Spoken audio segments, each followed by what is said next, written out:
Shabbat Shalom, Mishpapa. This is the Kohen speaking. I'm certain that you're having a wonderful day today and looking forward to a wonderful new week ahead. Now, our Parsha today is Devrim, the book of Deuteronomy, the fifth book of Moses, and we are on chapter 1. And in essence, this simply repeats the journey, the happenings that happened with the people of Israel, what kind of issues they went through, and what happened to them on their little journey. So we'll kind of have a brief view before we move on to see what we are expecting. So we'll look at this Parsha a little bit, and it basically starts with chapter 1. These be the words which Moses spoke to all Israel on this side of the Jordan in the wilderness.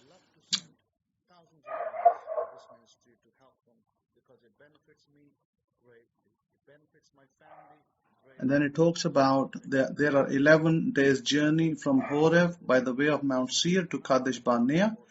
And it came to pass in the 40th year in the 11th month, on the first day of the month, that Moshe spoke to the children of Israel according to all that Yahweh had given him in the commandments to them.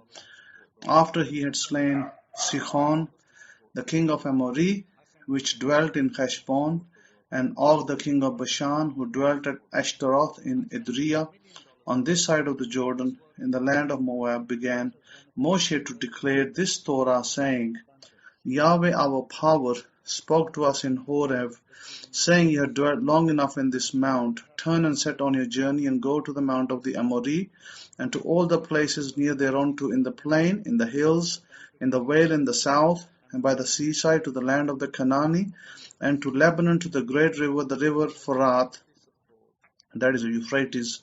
Behold, I have set the land before you.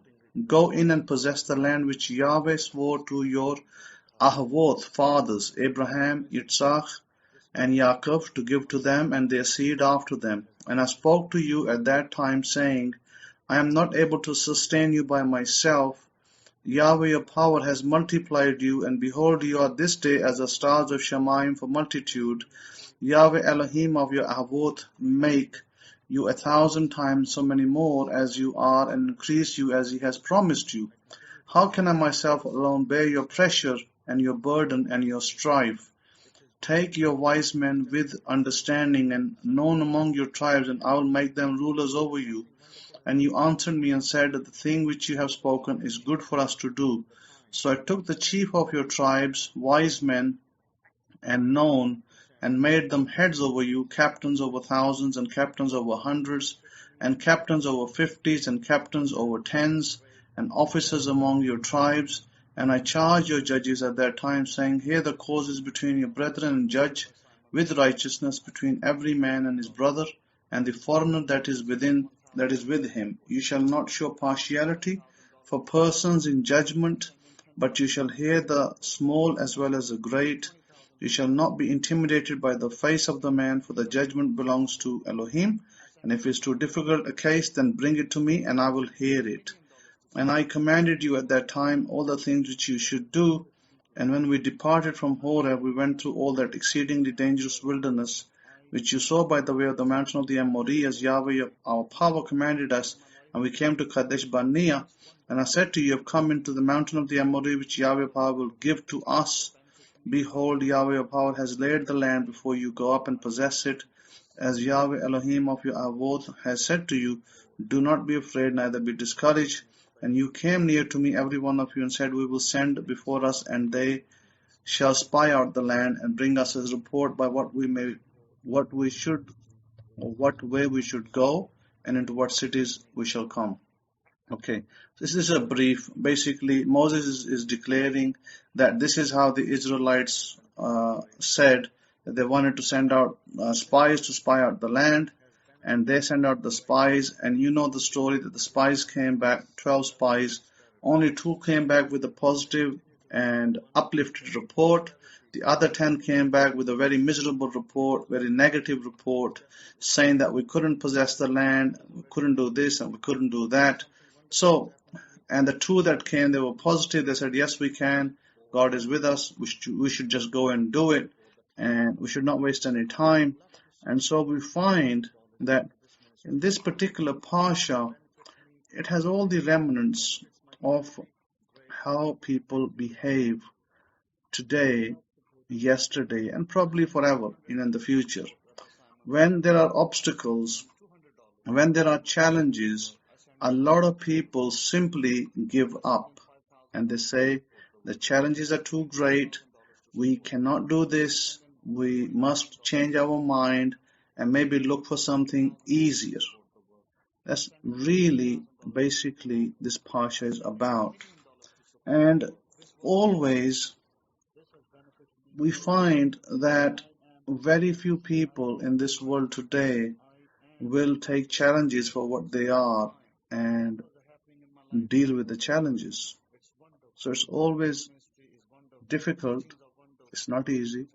And as many of you know, in your respective countries where you live, you know that you face daily a number of challenges that you have to overcome.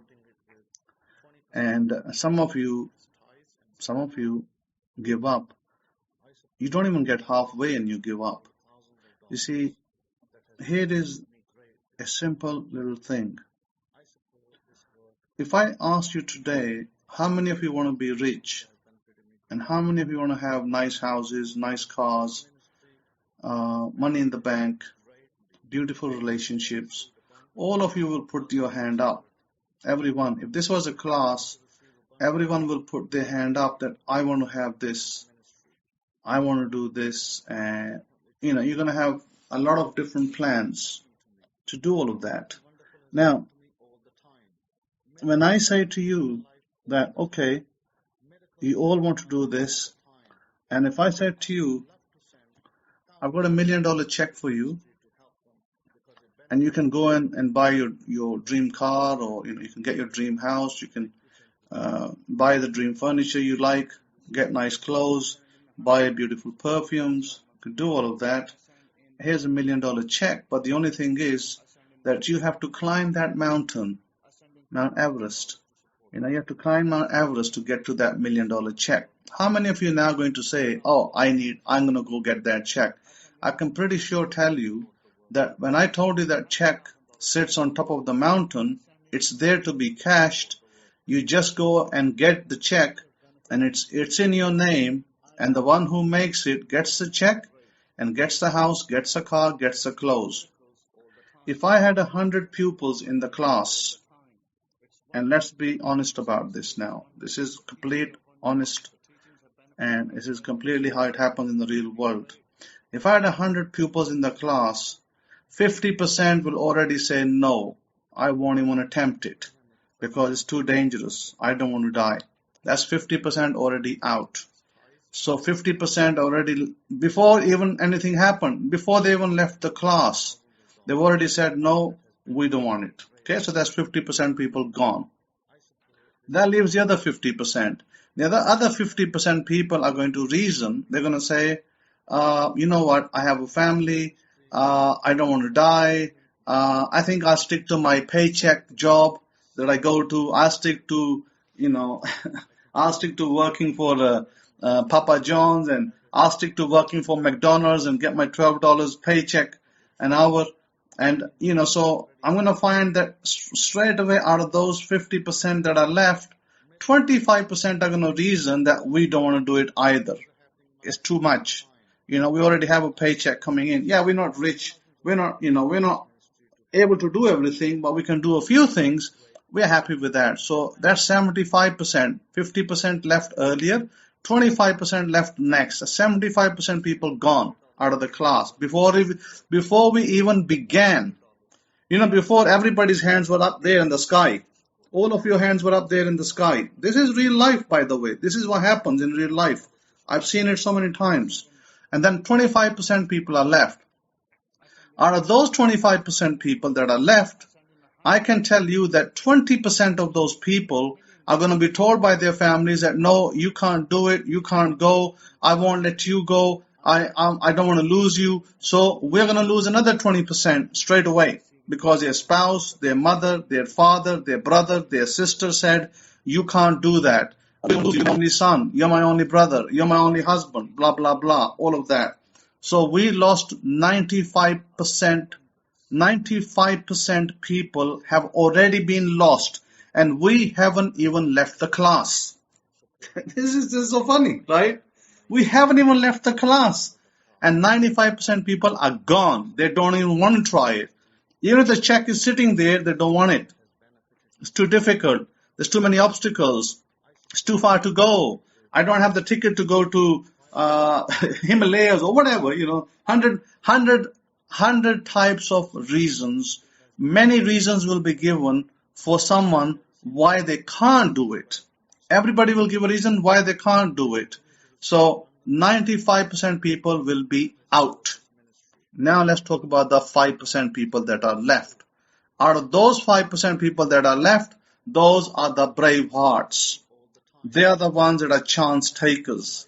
They are the ones that are saying, you know what? What's there to lose?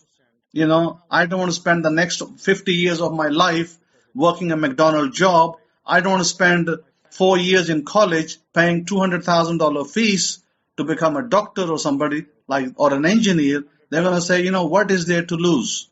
If I go to college, spend 4 years and come out with a debt of $100,000+, well, is a job guaranteed? No, there's no job guaranteed. Why should I waste my life? They're going to say, you know what, I'd rather take this adventure and go for that check, and I'll take my chances. If I get my check, I've got my life. I don't need to go to college. I don't need to slog it out there. I don't need to hold a debt at the end of the college, and I don't need to have a measly job that's $30,000 or $40,000 at the end of it. So 5% people are gunning it, and they are mentally preparing themselves, and they are saying, we are going to attempt it, and we are going to go and get our check. So, out of the 100% people that started in the class, only 5% people said, we will do it. When God had called Israel to the mountain with Moses, the only two people, I'm excluding now Caleb and I'm excluding Joshua because they were young people. I'm excluding them for a minute.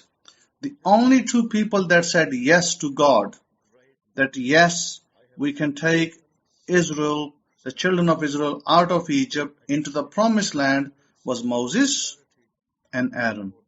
That's it, two people. Out of 100% people, only two people said, we will do this task. This is real life, by the way. A lot of people think that it's all fun and games, and you listen to the lecture and you're all gung-ho, but very few people ever get there because they don't know which steps to climb. They even fall halfway through. So likewise, same way, before we even started to take Israel out of Egypt, two people said, yes, we will do it.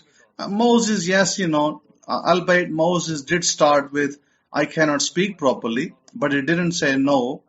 He said, I cannot speak properly. And then God said, I'll give you Aaron. And Aaron will have to speak for you on your behalf. So you have nothing to worry about. So Moses was fixed instantly. And Moses went along with Aaron. And then when the children of Israel were brought out to the mountain, where God was about to make a covenant promise, this covenant promise by God was no joke. It was no, just by the by. It wasn't a by the by. It was a guaranteed promise that I am going to get you into a land flowing with milk and honey, meaning it's a very prosperous land, it's a very fat land. The wheat is good, the bananas are great, the oranges are good looking, everything is beautiful. Dates are beautiful and they are really nice. And you got plush trees, you got nice streams, you got water flowing, you're going to grow beautiful crops. That was the promise. Everybody in Israel, before they even understood what entails in the journey, they all said, yes, we will do it. They said, we will do it, we will listen. So they accepted in a heartbeat But that acceptance, unfortunately, a lot of the rabbis, they like to paint a beautiful picture, and they like to tell you that, oh, how great it was that they all accepted, and they said, oh, we will do it, and then they went along. But the reality is this, that was a half-hearted yes. It wasn't a full committal yes. It wasn't the committal where you are standing with a bride, you're about to be married, and the priest or the rabbi, they ask you and they say to you that, do you, son of such and such, take the bride, daughter of such and such?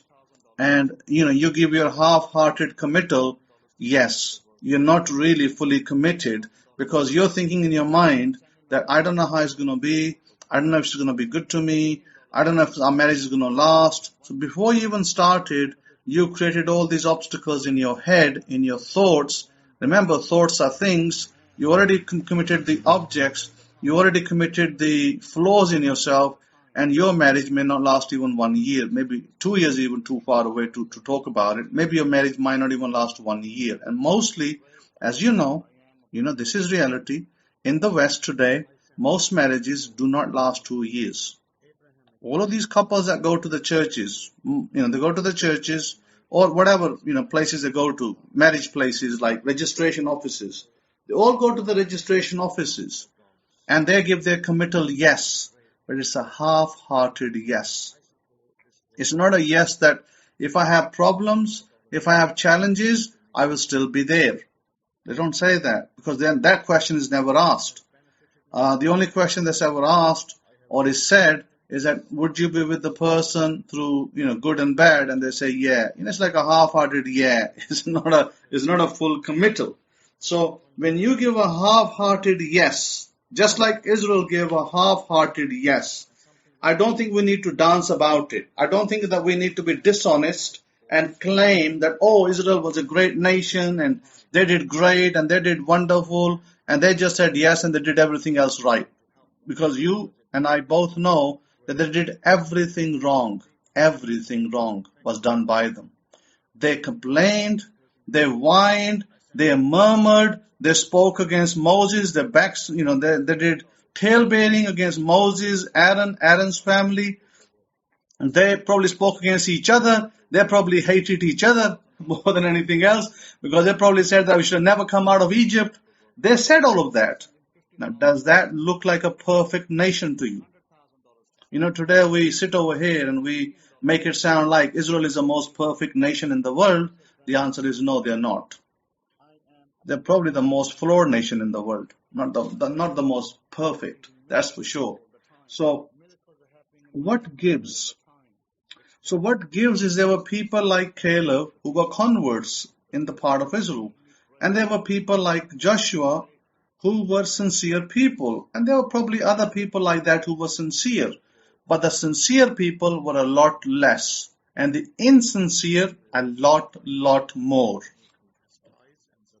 It is the same. My example of the class that I gave you, it is the same.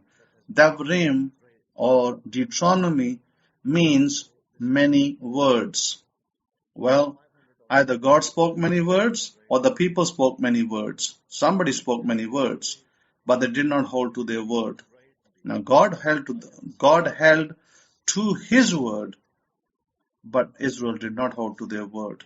Israel kept faltering, kept misbehaving, kept doing the wrong thing. So, what gives? Likewise, this is why I said that out of my students, I had thousands and thousands of students over the years. I've been probably teaching now for over 20 years, and I've had many thousands of students. They've come and gone, and some have stayed, and others have just disappeared in the wild. I've never heard of them again. They come and they disappear. But the sincere students, they stay. Those sincere students are the 2%, or you could say 5%. I'd probably say 2%. 2% students are the ones that stay, and 2% students are the ones that are sincere, and the 2% students are the ones that are going to make it. So I gave you an example of 95%. Out of those 95%, there's another 5%. Out of those 5%, 3% are going to fail. Only 2% are going to make it. So out of 100 people, only 2 people are going to make it. You may have heard of academies. You may have heard of academies like the Delta Force. You heard of academies in America like the Navy SEALs. In England, you heard of the SAS regiment. These academies, when they enroll students, several people go in, but only single digit, like out of maybe 100, only double digit numbers come out. Like for instance, if there's 100 students, 3 digits, out of those 100, maybe only 10 will make it. Maybe. I'm just giving you a maybe example. Out of Navy SEALs, maybe if there was 30 Navy SEALs that enrolled to become Navy SEALs, only 8 will make it. And this is a broad example, by the way. It may even be less than that.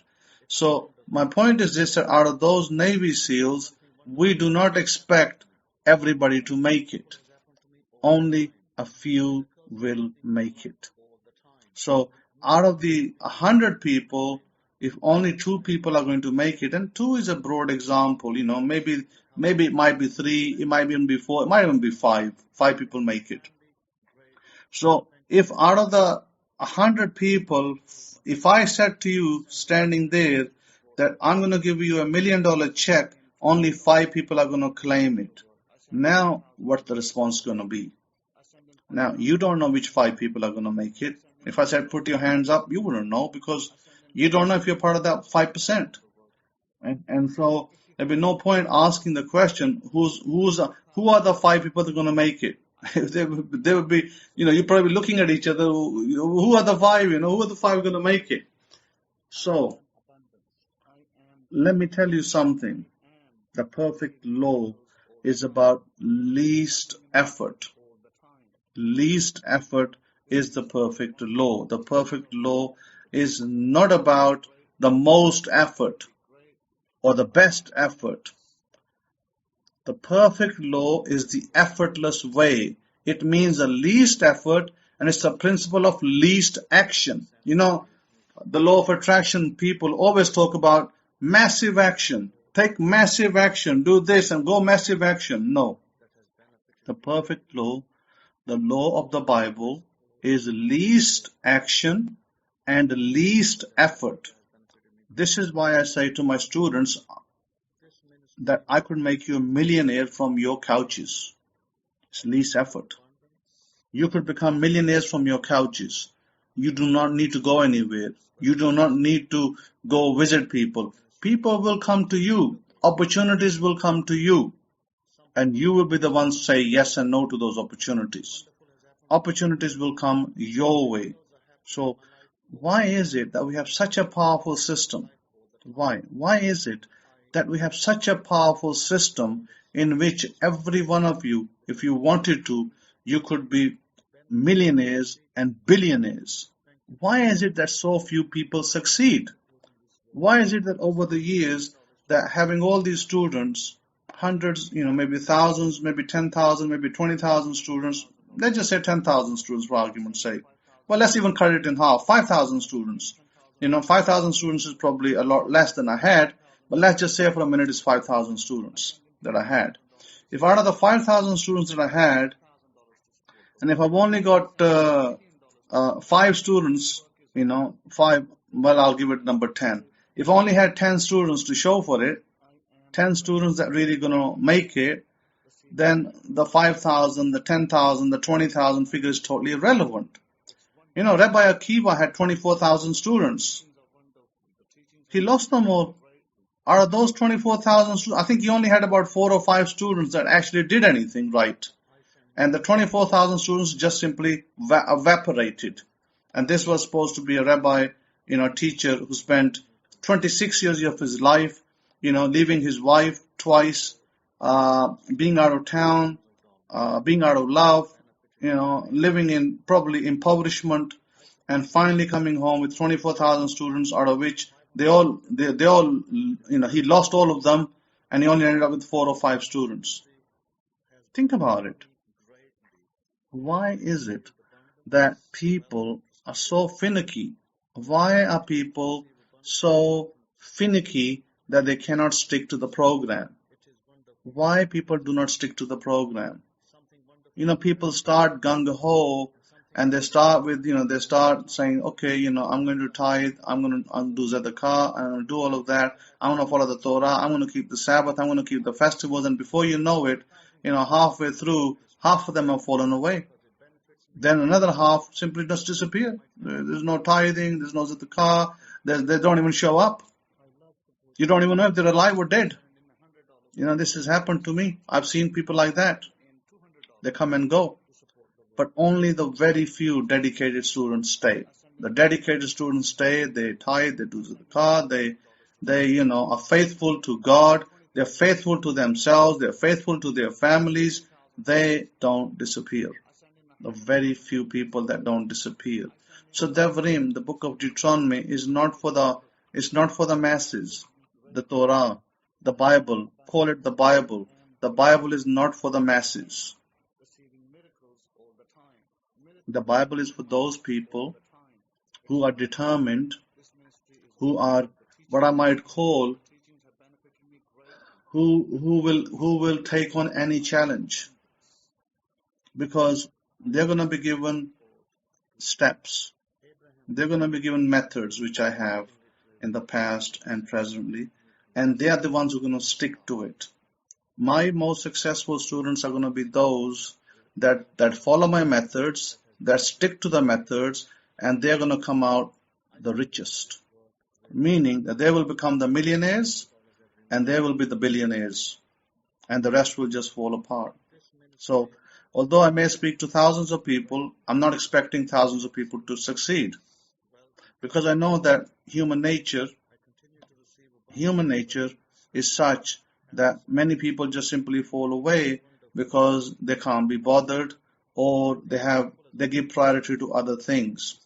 When you do not give priority in your life to the things that you want, when you're not loyal to your faith, what is your faith? Your faith is what you desire.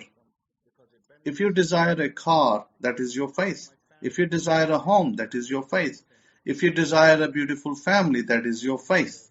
If you're not loyal to your faith, why would I expect you to be faithful to me? Why would I expect you to be loyal to me? I wouldn't expect any loyalty from you to me, because if you are not faithful to what I'm teaching you, to follow through with it for your benefit, not for my benefit, you're only doing it so that you and your families may benefit. And if you knew, if you knew the outcome was certain, it's guaranteed, and it's certain, then maybe some of you will be fully committed to it.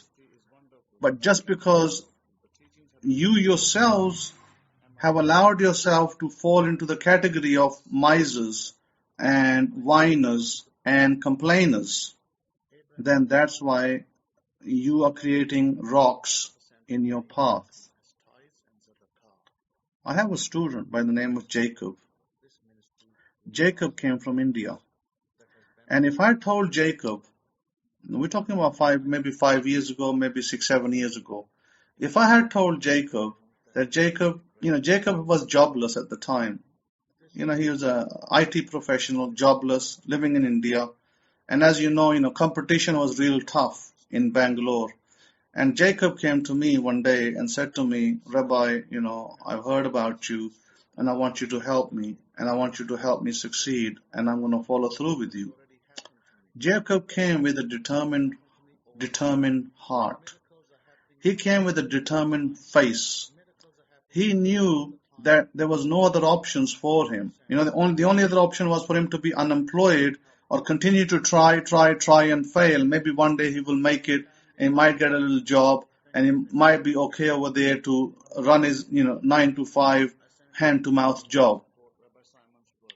But Jacob, when he came to me, Jacob knew that, however he knew, I don't know how he knew this, but he knew that this man, Rabbi Simon, this man is going to take me out of this place and put me somewhere else. somewhere greater. And I know that he can do that. And he came with that full trust that this teacher of mine will be able to do that. And I said to Jacob, I said, Jacob, you will have a job. And he got a job. I said, be patient. I'll tell you what you need to do, but you need to be patient for a start. You get a job. He got his job. Then I said to Jacob, you're going to go abroad. You're going to come out abroad. And Jacob came abroad.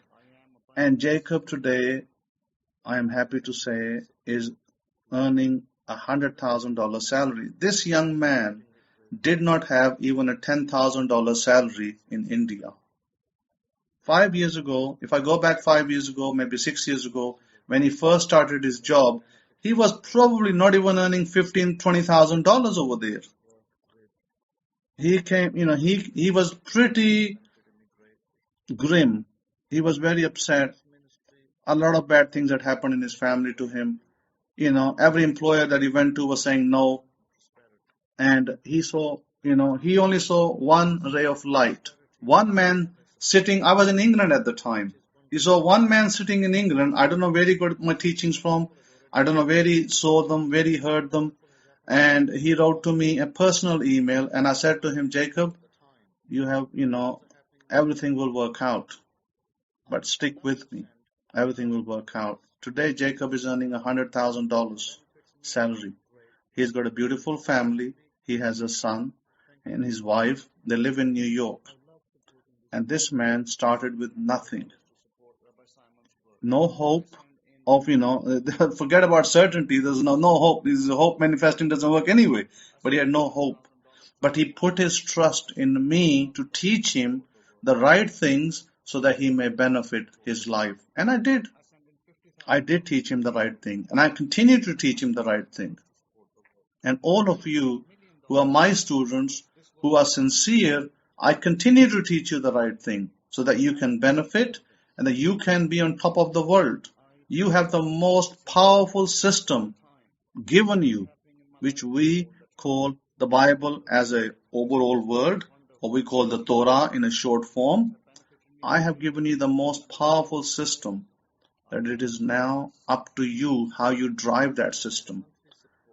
I can give you the most nice looking car in your country, and I can park it in your drive, but you got to drive it. And if you don't even know how to turn the, you don't have to push start, and you're looking for a key, where the heck is the key? And it turns out that the car is a push start, and you don't know, because in your country, most of the cars are key start, then of course, there's a problem. Houston, there's a problem. Well, driver doesn't know how to start the car. So I have given you the most powerful system. My question is, are you going to follow it through? Don't be like Rabbi Akiva's students. I don't want to have 24,000 students who all leave me after the end of the day and I'm left with 5 students. I don't need that. I want to have a solid, batch of students, even if it's only 50 students, solid batch of students who follow me, who do as I tell them, and who get what they want in their life, and who have beautiful, fantastic lives. There is not a home on this earth where I have been to and it has not been blessed. I will tell you this today. As a matter of fact, every home that I have entered in different countries, in different people's houses that know me, whether they know me as a teacher or whether they know me as a friend, whether they know me as a, somebody just passing through, their home has been blessed. When a Kohen passes through the gate meaning some important place, some important house, somebody's house, when a Kohen passes through the gate, life changes. Life changes, life changes take place. Even without that Kohen saying a word, life changes take place. Only the people don't know who's passing through. The people don't know who's passing through. But when they do realize who's passing through, my goodness, they're like, wow, we didn't know this, that such and such person passed through. So you have the opportunity today to listen to a Kohen and to be a student of a Kohen. You have the most powerful tools given you that you have no choice but to succeed. That mountain is only a little hill for you to climb, and you can get to it no problem. But you must be faithful to your desire, faithful to your cause. I'm asking you for a little discipline. That's all, a little discipline. And challenges will come. There will be many challenges in your life, but you will just flawlessly pass through those challenges. It'll be no problem. It'll be like no issues, no sweat. But always be faithful. Always follow through with the compliance of the Torah. The compliance is what? Money is energy. We must stick to God's agenda. God's agenda is that if you are part and parcel of Israel, the nation, that you give your Zadakah, you give your tithes, you do your Sabbath, you do your Sabbath rest, you do your festivals, you do the clean and unclean laws. This is the agenda. This is not just by the by, if you can do it, if you can't, don't do it. It's not by the by. You got to at least try. God is very merciful. God's not coming down to punish you, but God is very merciful to you. If you are here, then He is very merciful to you to give you every opportunity to success. Business schools don't promise you that. You go to business school and you sign up for a degree program and you're going to pay 100,000, maybe more fees. They don't promise you success. They don't say to you, you're going to be successful. They don't say to you, you're going to be doing a 100,000 plus job.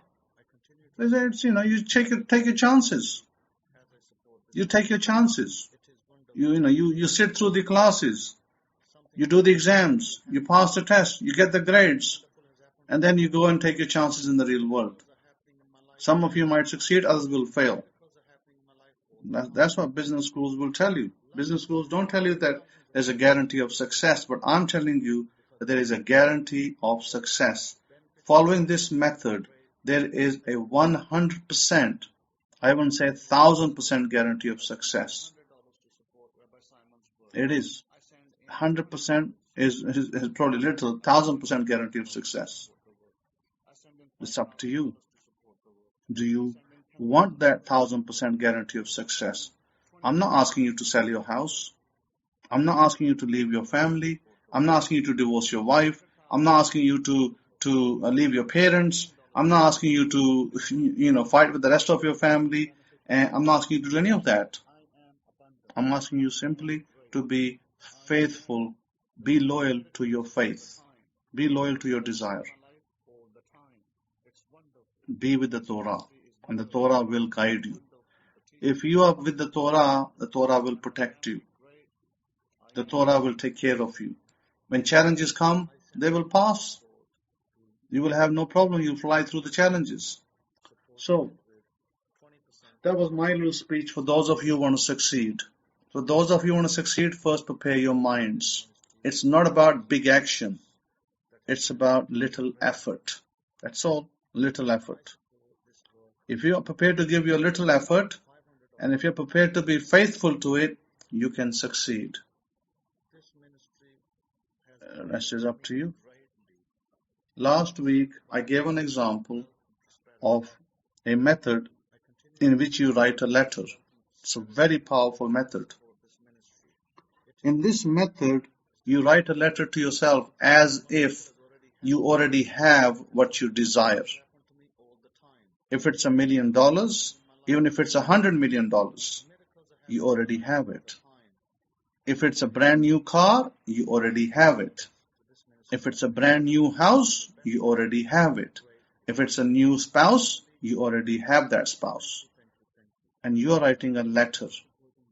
And your letter states that in such and such simple words, I am extremely happy that I have received my $100 million.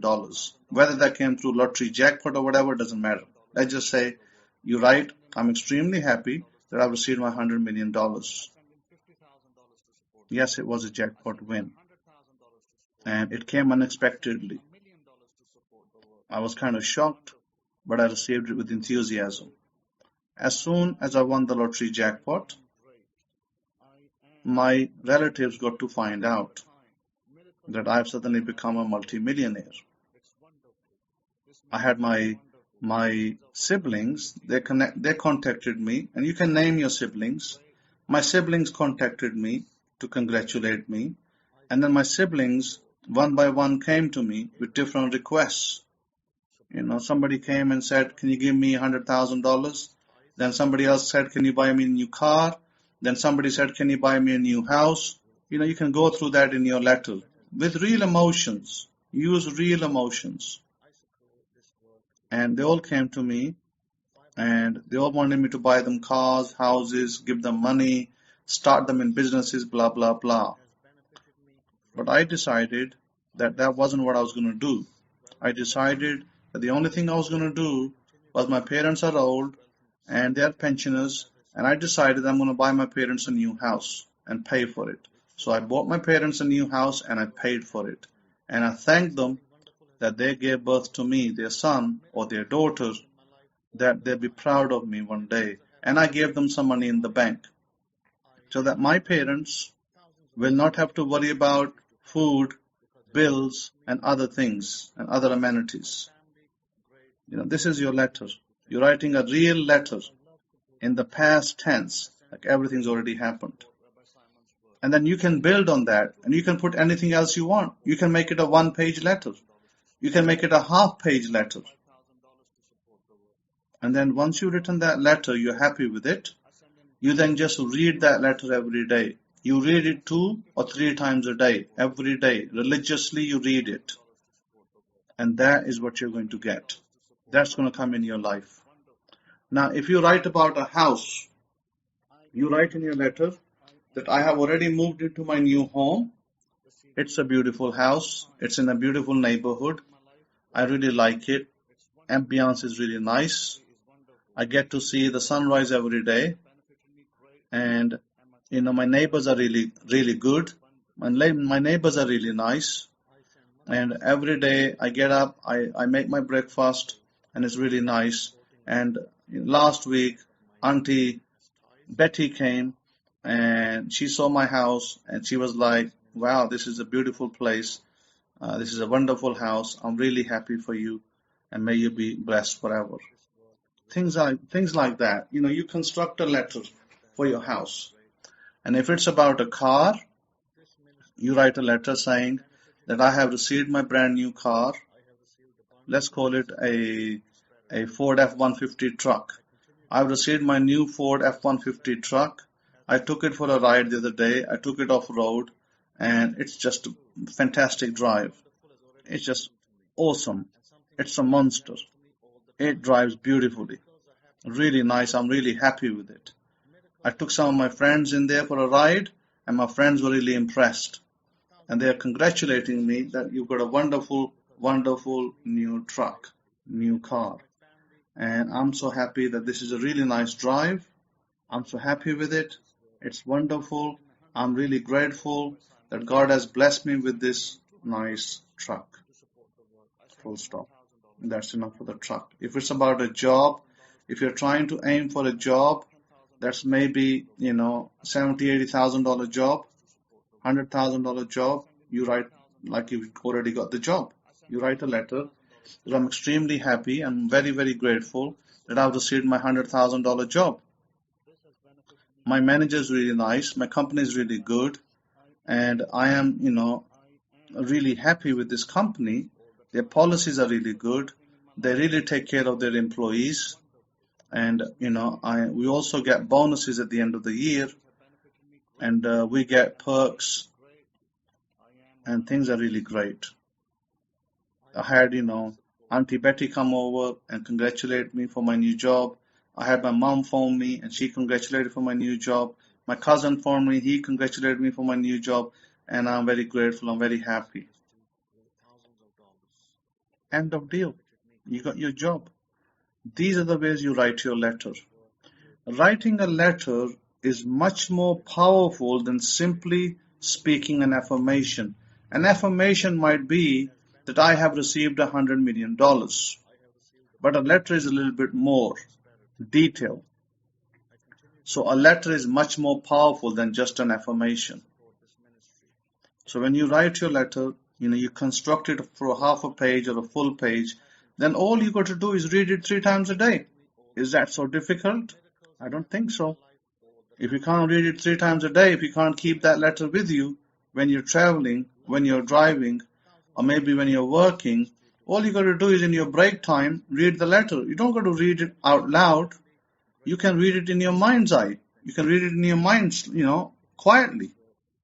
Read it quietly in your mind, as if it is true, and you must believe it's true. That's why I call the perfect law least effort, least action.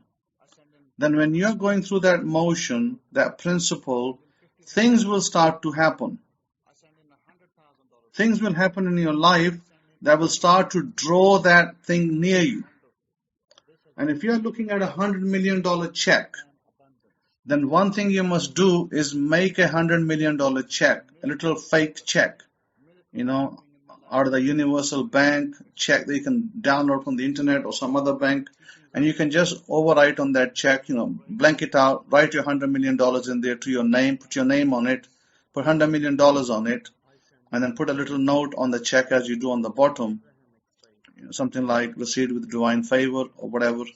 And then, you put a date on it, just put down 2021 as a date, and then you look at it every day. Every morning you get up, you look at that check on your laptop, on your telephone, wherever that check you stored it, or in your hand, you look at it. You make sure you get a good visual of it. Get a good visual of that check. If it's a car, get a good visual of that car. If it's a job, get a good visual of that job, that you're doing that job. And then what you do is you bring that visual into your third eye. When you see a check, $100 million check, or more, it could be more than that as well, and you bring that $100 million check into your third eye area, and you hold it there. Hold it. Hold it for a couple of minutes, maybe 30 seconds, maybe 60 seconds. Hold that check. Continue to see it in your third eye. And then when you have mastered that exercise, you then close your eyes and see if you can bring it back into your third eye. See if you can bring that check, that car, that house into your third eye. Now remember, when you do the house, make sure that you do the area as well. Don't just do a generic house. Do an area, like, if you want to live in Indiana, say Indiana. If you want to live in Ohio, say Ohio. I bought my house in Ohio, and whatever town it is. If you want to live in Fremont, say Fremont. If you want to live in, Sandusky County, put down Sandusky County. If you want to, put down Fort Worth, whatever state and city, put the name down. I have a beautiful home that I love living in such and such a city and state. I have a whatever house I love living in such and such city and state. Okay, do that. So take a picture of that house, take a picture of the house from the internet, go to the internet, Google or somewhere, one of these search engines, Bing maybe, and you download a picture of an image of a house that you like in the area you want to buy, and hold the picture in front of you. Hold it in front of you. Hold. Continue to hold it for a minute. And then close your eyes. Bring it to your third eye. And then take it to your womb chakra. That same picture. From the third eye, shift it to your womb chakra. You know where your womb chakra is. Your womb chakra is behind your solar plexus. Go behind your solar plexus. Take it there, to that lower area. Men have invisible womb chakra. Women have physical womb chakra, or visible. Women have visible womb chakra. Men have invisible womb. Men also have womb chakra, but the womb chakra in men is invisible. And so you take it to your invisible womb chakra. Don't be, disheartened by the challenges that can come your way. Don't be disheartened just because it didn't happen in 2 days. When you put your manifestation in a letter form, it will happen very, very quickly.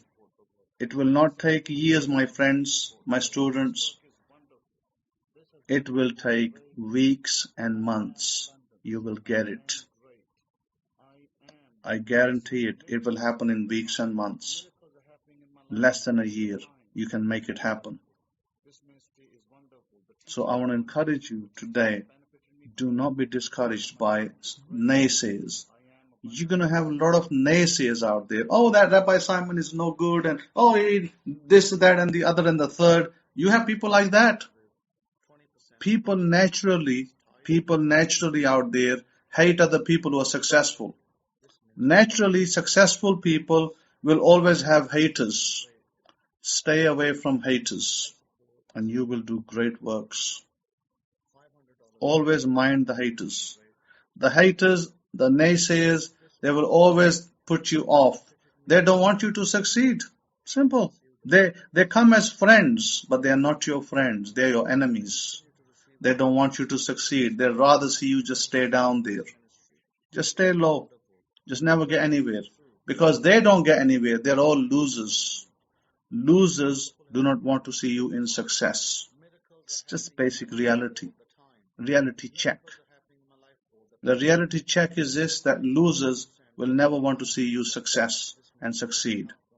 Your own family members, listen, your own family members will be the ones who will be the haters. So the people that you want to be forewarned about are your family members, your brothers, your sisters. They will be the people who will be your haters as well, your cousins. Those kind of people. Don't expect every cousin to be sincere to you. Don't expect your brothers and sisters to be sincere to you. I've seen it in my own life. I don't lie to you. I tell you the truth. Your own brothers and sisters sometimes will become your haters. Why? Because you're a successful man. You're a successful woman. Because you succeeded more than them. And people are talking about you. People are saying, hey, do you see Jane? Jane is done extremely successfully. She's got a beautiful house, she's got a beautiful business, she's got a beautiful husband. And when your sisters who don't like you, or your brothers, they'll be saying, I don't believe it. I don't think that this is real. They'll be talking like that. But those people that love you, those family members that love you, they will be by your side. And those are the family members that you want to carry with you. You do not want to carry haters with you. You do not want to do that. Don't carry haters with you. Always carry the family members that love you. It's the same in every family. It's no different in different families. There's always brothers and sisters, siblings. Some like you, some don't like you. Some don't like you because you're successful. And some like you because they always like you. They don't matter whether you're successful or not. It don't matter whether you're rich or poor. They always like you. So they will always be your friends. And you're going to find that as you come into money, as you come into success, you're going to make new friends. And always, look to have friends that have good energy, that are encouragers, that encourage you, that, push you forward, that don't discourage you. Always you will know that when you have good friends, good family members, a good spouse, they will always encourage you. They will not discourage you. A negative spouse will always discourage you. Don't worry about that. Don't think to yourself, oh, my negative spouse, what I'm going to do with her. No, you can change it. You can change it. You can change your state. When you change your state, that negative spouse becomes a positive spouse. How? You change your state. You tell yourself that you have a beautiful spouse. You change your story. It's so-called changing your story. So, let's talk about a a man, a man who is looking for a beautiful spouse. Well, what's he going to say? He's going to start with himself. He's going to have to change his state. He's going to say he's beautiful. I am beautiful. I am intelligent. I'm confident. I am worthy. I bring joy and calm. I have great energy. I am charming. I am mentally stable. I'm emotionally stable. I am happy with myself. I look amazing. Now, what about a woman? You see, when you do that, then you talk about your spouse. If you're a man, you talk about your spouse. You say the same thing about your spouse. My spouse is amazing. My wife is amazing. My wife is charming. My wife has great energy. My wife brings me great joy. My wife brings me great happiness. My wife is very secure with me. My wife is beautiful. She is fantastic. She has a sexy body. She is lovely. Things like that, you kind of change your story. And for those women who want to have a good spouse, they change their story. My husband is deeply in love with me. My husband communicates with me very well. My husband is mentally stable. My husband is amazing. My husband loves me. My husband is very secure. My husband is financially secure. My husband provides me everything that I need. My husband is very generous. My husband loves to spoil me and gets me things. My husband loves me the way I want to be loved. My husband asks me for what I want and need and gives me what I want and need. My husband loves and adores me. My husband is very kind. My husband understands women very well. He's kind to women. My husband is a family man. My husband loves my faith. He supports me. My husband is a great provider. My husband is very loyal to me. He has only eyes for me. See, this is how you change your story. When you have changed your story, that's what's going to manifest. It's least effort, but you do that every day as part of your life, just like you get up in the morning and you eat breakfast to live. The same way you say these things every morning. Why? Because you want a great life. You want a great husband. You want a great wife. You won't be going out there searching for a wife every 6 months or every 3 months or every 2 months. Just because your wife had a fight with you, you change the story. Make it so your wife starts loving you. Just because your husband had a fight doesn't mean you now want to divorce that husband and go find another one. No, change the story. Make your husband a great man. It's what you believe. It's what story you give yourself is what your husband will be. Change the inner. Change the internal. And the outside will change as well. Change your internal world. And the outside world will change. This is my advice to you. My advice to you is this, is that change your internals, change your story. When your story changes, everything around you will change. If your husband has been bad to you in any particular way, change him internally so that he becomes a great man. If he's been a bad man, now you start telling yourself, my husband's a great man. My husband loves me a lot. My husband loves to ask me what I need to, what I want and what I need, and he brings it for me. My husband has empathy for me. My husband is very understanding. My husband is kind to me. See, all the things that maybe are missing, and this same can apply for the wife. All the things that are missing in your wife or in your husband, you change the story. Why go look for the same things in somebody else when you can find them in this man and this woman? Then why go and look for them in another woman? because maybe the same problems will happen. If you can fix it in this one, then you don't need to worry about the next one. If you want a romantic husband, make him romantic. My husband is very romantic. He loves doing things for me that make my heart flutter, that make my heart full of joy. My husband is very communicative, talks to me daily. If your sex life is lacking, my husband and I have amazing sex life. Change the story. You're not going to find that, just because you change husbands or you change wives, suddenly things will become better, because same problems can occur there. So change your internals. Change your internals and the external world will change. When you change your internal world, the external world changes will follow. If you're finding that there's an area that you're always struggling with, make it good for yourself. Make it good. Like, for instance, give you an example. If you have a husband that doesn't want you to do makeup, he doesn't like you to do makeup because, I don't know, maybe Pentecostals, they're teaching them don't do makeup, don't wear jewelry. Change the story. My husband loves me to do makeup. My husband loves me to wear nice jewelry. My husband brings me beautiful makeup.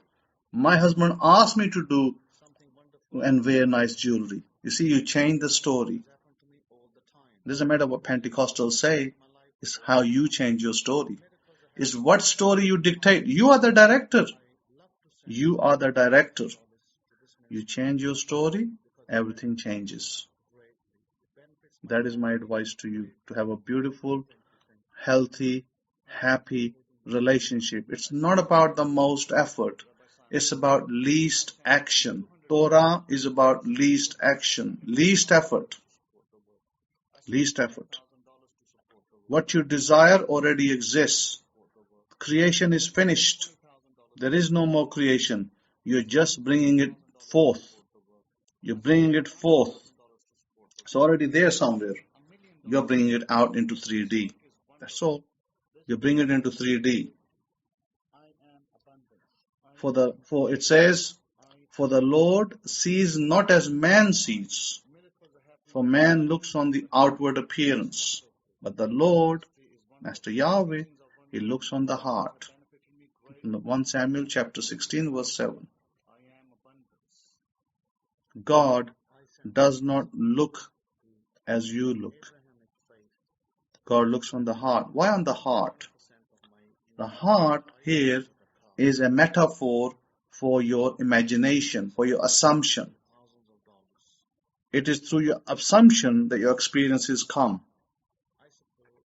So watch your assumptions with all due diligence. All the issues of life come out of it.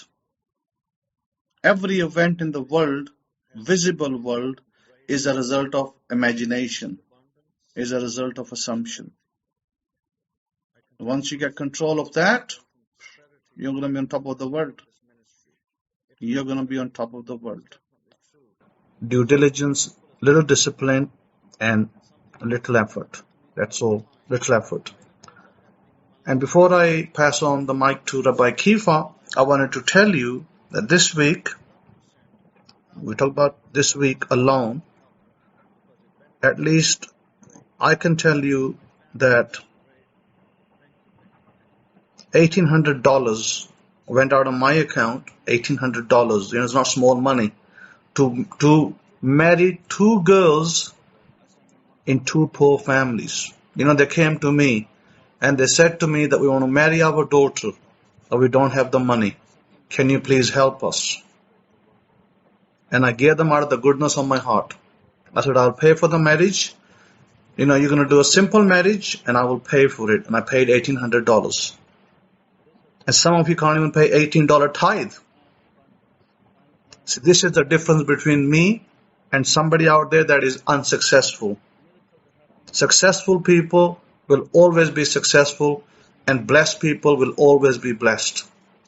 God will always reward those that stretch out their hand for the needy and for the poor. God will always help those people. And the two people that I helped were both widows. The girl does not have a father. Ironically, it's not like I particularly went to widows, but they came to me. And that wasn't all. I actually paid two people's bill in a hospital. That one was suffering from cholera and another one had gallbladder stones. They had no one to pay their bill. I paid those two people's bills also. But I'm not going to tell you the amount that I paid. And then there was a third person, but I'm not going to tell you the amount I paid for that person. This is not small money. But when you stand for God, I'm not like the Tom, Dick, and Harry's out there, Oh, I love God. Oh, I love Jesus. But when it comes to humanity, when it comes to those people that are suffering, you don't find them around you. Suddenly they disappeared. Where are those Jesus lovers now? So, think about what I said. And if you want to be in that league of successful people, then you will do what is right. And you've already been told that. So with that, Rabbi Kefa, over to you. Todah, Shabbat Shalom, and Shalom Shalom. But also, today is also Tisha B'Av, which is usually a day for mourning for the Jewish nation. Now, I don't count myself as part of a mourning nation. Ashkenazim basically do that. I'm not Ashkenazim. I'm not going to mourn. Because, I've done so many good deeds this week, that I've lost count. I was coming home today, and I saw a man, standing there, a security guard. He's like, where my house is not far away from my house. He's got a little hut where he was sitting. And I said to my wife, it's very hot out there. So it's 97 temperature, 97 degrees Fahrenheit temperature. And I said, it's very hot out there. And poor guy doesn't look like he's got a water near him, like cold water. And I said that we must buy him water. We must buy him something to, something small to eat, some water, maybe some juice, and give it to him. So that he's standing there guarding the colony, and how many people are thinking about him? Probably nobody. The owner of this estate probably pays him a salary, probably a meager salary, and that's about it. That's his life. And I stopped in a shop on a Shabbat. Listen to this now. On a Shabbat, I stopped in a store and I paid for the goods. I bought water. I bought a bottle of juice, 1.5 liters. I bought 2 packets of crisps, or chips as you call it, 1 packet of chips large for him. And I stopped, as I was coming into my home, I stopped by him and I called him over. He came over, he had a rifle in his hand. And I said, hey, you know what, here's something for you to drink and something to eat so you can refresh yourself, because you're standing there all day, you look a little parched. He didn't know what to say. He's like speechless. He's looking at my face like, who does this in this country? Nobody does this in this country except the Kohen. See, this is how I think. So as you do, so you receive. As you give, so shall you receive. Baruch Hashem. That's how you need to be. That's how you need to live. That's how you need to live. You don't live like a dog. Don't live a dog's life and a cat's life. And don't follow those stupid rabbis out there. All they talk about is, listen to this Parsha and what happened and what do they do in their life? What have they done in their life so far that's so fundamentally, great? How many lives have they saved lately? How many people did they visit last week to help them? Those are the people that you want to look up to. Those are the people that you want to follow. Don't follow a religious crowd, because a religious crowd is just that. It's dead religion. There's nothing in it. I told the people, I said, I do not celebrate Tisha B'Av. I'm never going to celebrate it. It's not something that I was instructed to. God did not instruct me, the Kohen, to take a fast on Tisha B'Av, a temple that was destroyed for Israel's mistakes, a building. God doesn't need a building to live. God cannot be contained in a building. But that's what some people want. Some people want religion. And they want to follow through these little traditions created by men, and they think that that's going to make them good people. Just because they're going to go hungry for 8 hours of the day or 10 hours of the day, suddenly they're going to become great people. No, they're not. Because you become great when you help somebody who is out there suffering. That's when you become a great person. And very few people do that. Very few Jews that I know that leave their homes to go and do that. It's okay to celebrate Kumbaya. So sing Kumbaya all day long, but you got to do it. You got to be doers, not haters. Okay, Rabbi Kefa, over to you. Tada.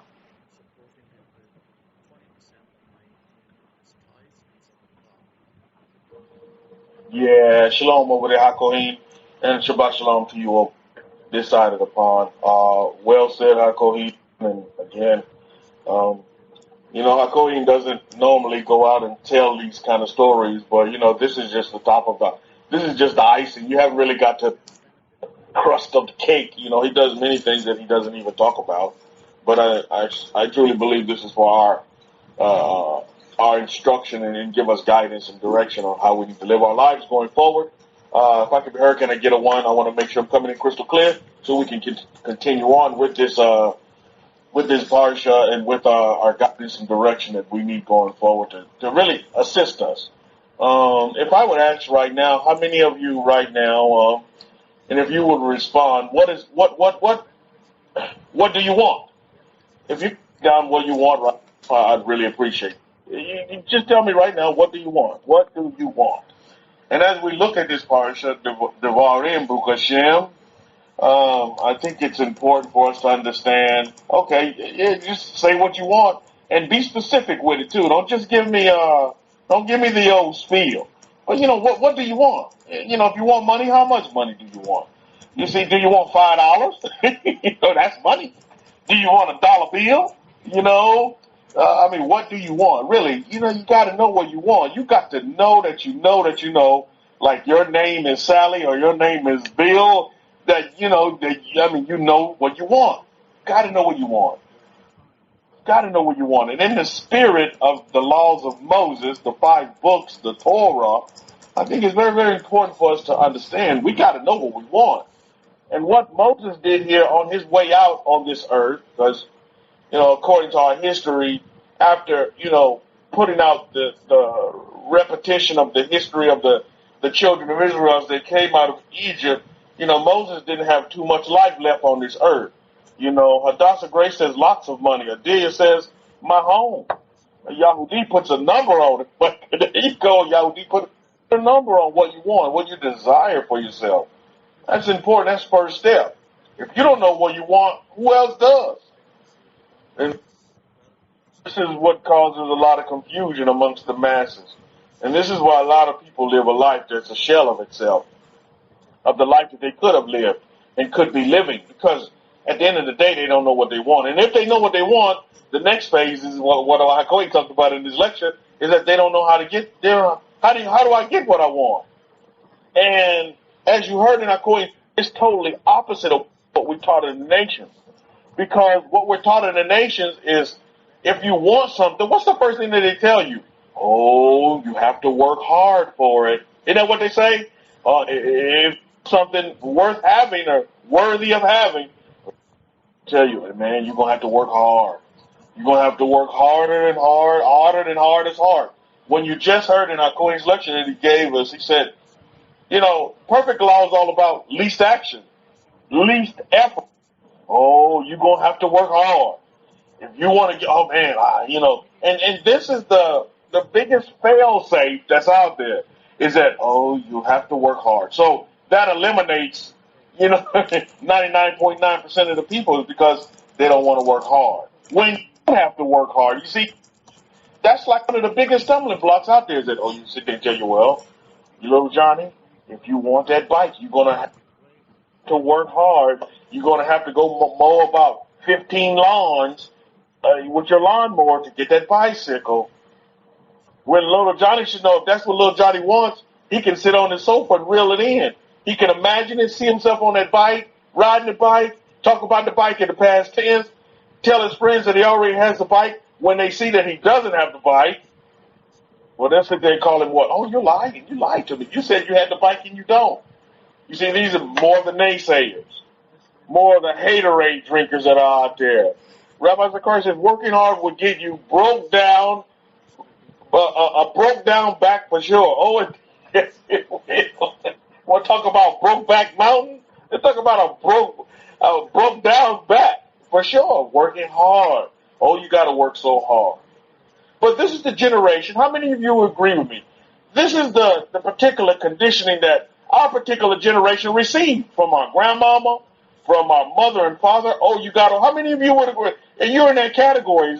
That's the kind of upbringing. That's the kind of the tutelage that you got. That was the kind of advice that you got. Oh, you work very hard. You have to. And to me, that is one of the biggest issues, one of the biggest problems that a lot of folks cannot. They can't even get past working hard to go ahead and meet their desire. Oh, if I got to work hard to do it, then let me readjust my desires. Let me readjust what I want to put it in my comfort zone to where I know I can go out and reach it and get it. You know what I mean? Oh, you got to work hard. Well, I'm telling my son, Nakshan, who will be 2 in September, I'm telling him, no, Nakshan, you got to work smart, and you can have anything that you want. You got to work smart. Be smart about it. Be smart. You just got to be smart. You got to work with, like what Akoya said, you got to work with least effort, with least action. You can have whatever you desire. You don't have to get out here and be a slave to society. But yet, that's what we've been conditioned in a lot of these nations to believe. To contribute, you have to work very, very hard. No. You have to have the right tool to work smart. That's the gist of it. Now, why would Moses sit here and what we're told is repeat the Torah and repeat the history to the people again? Let me tell you why. And this is coupled with success. How many of you in this room want to be successful? You are successful. And you're going to continue to be successful. And look, how many of you want to be successful? In this journey that you're going through.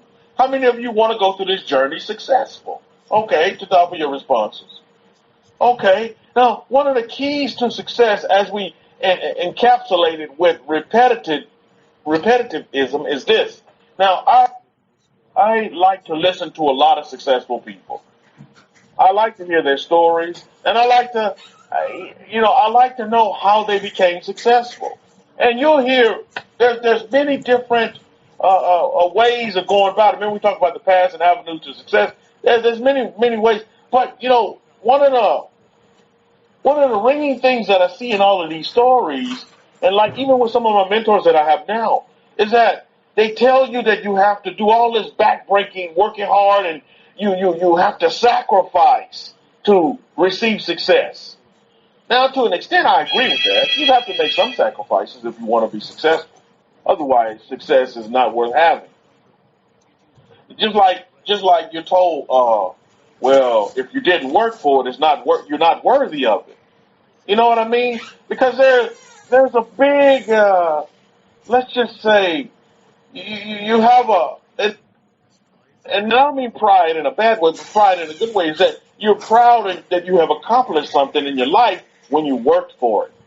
Either worked hard or worked smart, but that you accomplished something in life because you worked for it. So as we encapsulate success with repetitivism, I'll say this. And what I've noticed with a lot of folks that say in their stories, successful people, they say, well, I came up with this idea, and then I found that it was successful, and then guess what? I kept doing it. That success is repetitive Once you find something that's successful, then just keep doing it, right? If you have a technique, if you have a strategy that's working for you, why you want to go out here and find a strategy and technique? When you find a strategy or technique that's working for you, then just keep repeating it, right?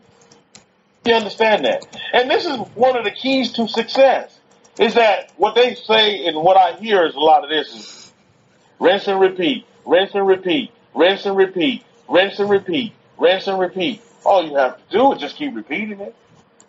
So now I understand why Moses, on his exit out of this, is repeating the Torah to the people. Why? Because it takes the least action and the least effort, but you got to be committed and you got to be loyal to the cause. And this is why Moses was explaining to the people, okay, look, this is where your ancestors fell short, and this is where the Israelites, the Hebrews, fell short at some times in their journey. Now, just because you fall short sometime in your journey, that doesn't eliminate you from meeting the ultimate goal, whatever that may be, whatever success that you desire for yourself, whatever that want is that you desire for yourself. Matter of fact, in some cases, it may bring fuel to your fire, to your desire. It'll bring fuel to it. Many times you hear people, they're told over and over, they're going to tell me no, they're going to tell me no. Like with our Kohen student, Jacob. You know, he went for jobs and they would tell him no, and they would tell him no. Being told no all the time for some individuals will make them, regress. Instead of making them become more aggressive and say, okay, you told me no, but I'm going to go to this next person that's going to tell me yes. But in our instance, in our case, success is very easy with the tools that we've been given from our Kohen, because we can, like you said, you can sit in your living room, you can sit in your home, you can sit in your car, least effort, least action, and let these things come to you, and whatever you desire, and let all those choices come to you, and you just choose. Let all these scenarios come to you, and you just choose the particular scenario that's going to lead you down that particular path that's going to that you feel is going to assist you in getting whatever you desire for yourself. A lot of times I like to say, well, that man or that woman is not going to come in an Amazon box. But that man or woman may come knocking at your door. You may be at the gas station and they may sit there and, need assistance, or you may offer some help to them, and before you know it, that's that person. Because you did an action. You took an action. Least effort, least action. I mean, you wasn't going out on the club scene and the club circuit out here and trying to pick up a chick, and hope for the best. Well, let me just hope, because, we don't believe in hope. When you sit there and you hope for the best, well, let me hope this relationship works out.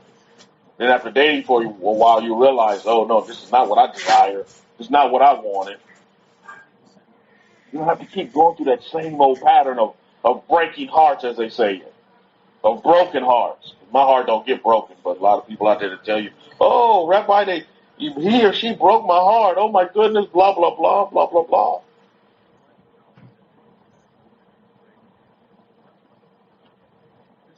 So we have a better method. And this is what Moses was telling the children of Israel. Look, man, this is the best way. This is why I'm going to repeat this Torah to you, because this is the way. This Torah is successful. And it's been tried, tested, and proven. Your ancestors have taken it on, and because they have rejected or neglected the Torah in a certain way, shape, form, or fashion, and chose a different path, then they get these particular results and the repercussions that come with it. But if you stick to the Torah, and if you stay steadfast and loyal to the Torah, then you will be successful in whatever you desire. And the God of Israel will never leave you or forsake you. So there won't be no phone calls coming in and say, oh, Rabbi, I'm so alone. There's no such thing as being alone in the perfect law. How are you alone when you love yourself and you're always connected with yourself? You're always with yourself, whether you believe it or not, whether you recognize yourself or not. But you always, so there's no such thing as being alone. But yet, that's what we've been conditioned and we've been taught, because we watch all these soap operas and we see all this stuff on TV. Oh, well, yeah, this person was so lonely. They were so lonely. Oh, I empathize and I sympathize with that person because I'm going through the same thing. No, you're never alone. And your first connection is to yourself, and to love yourself and have the ability to be able to function with inside of yourself. Remember how Cohen talked about in his lecture, which is so true. It's those inward parts, the inside. You fix the inside, and then what's going to come out is going to be beautiful once the inside is fixed. So as students of human nature, you can tell in your 6 days of labor, you can tell when a lot of people are not connected with the inside. It's because because the outside is just totally ugly. So what do you expect from the inside? What coming out? You know, we're told in the holy books, from the abundance of the heart, the mouth speaks. Where's the heart? The heart's on the inside of you. I haven't seen a heartbeat on the outside of an individual as of yet. It's inside of you. From the abundance of your heart, the mouth speaks. I tell you, you can move from strength to strength if you desire to move from strength to strength. Cohen is saying you can get. He's saying this to somebody, to James. He's saying you can get your 450 million Yahudi. It's already there. You just need to change state to get it. Same for James with the 100 million. Everything has already already been created. It's there.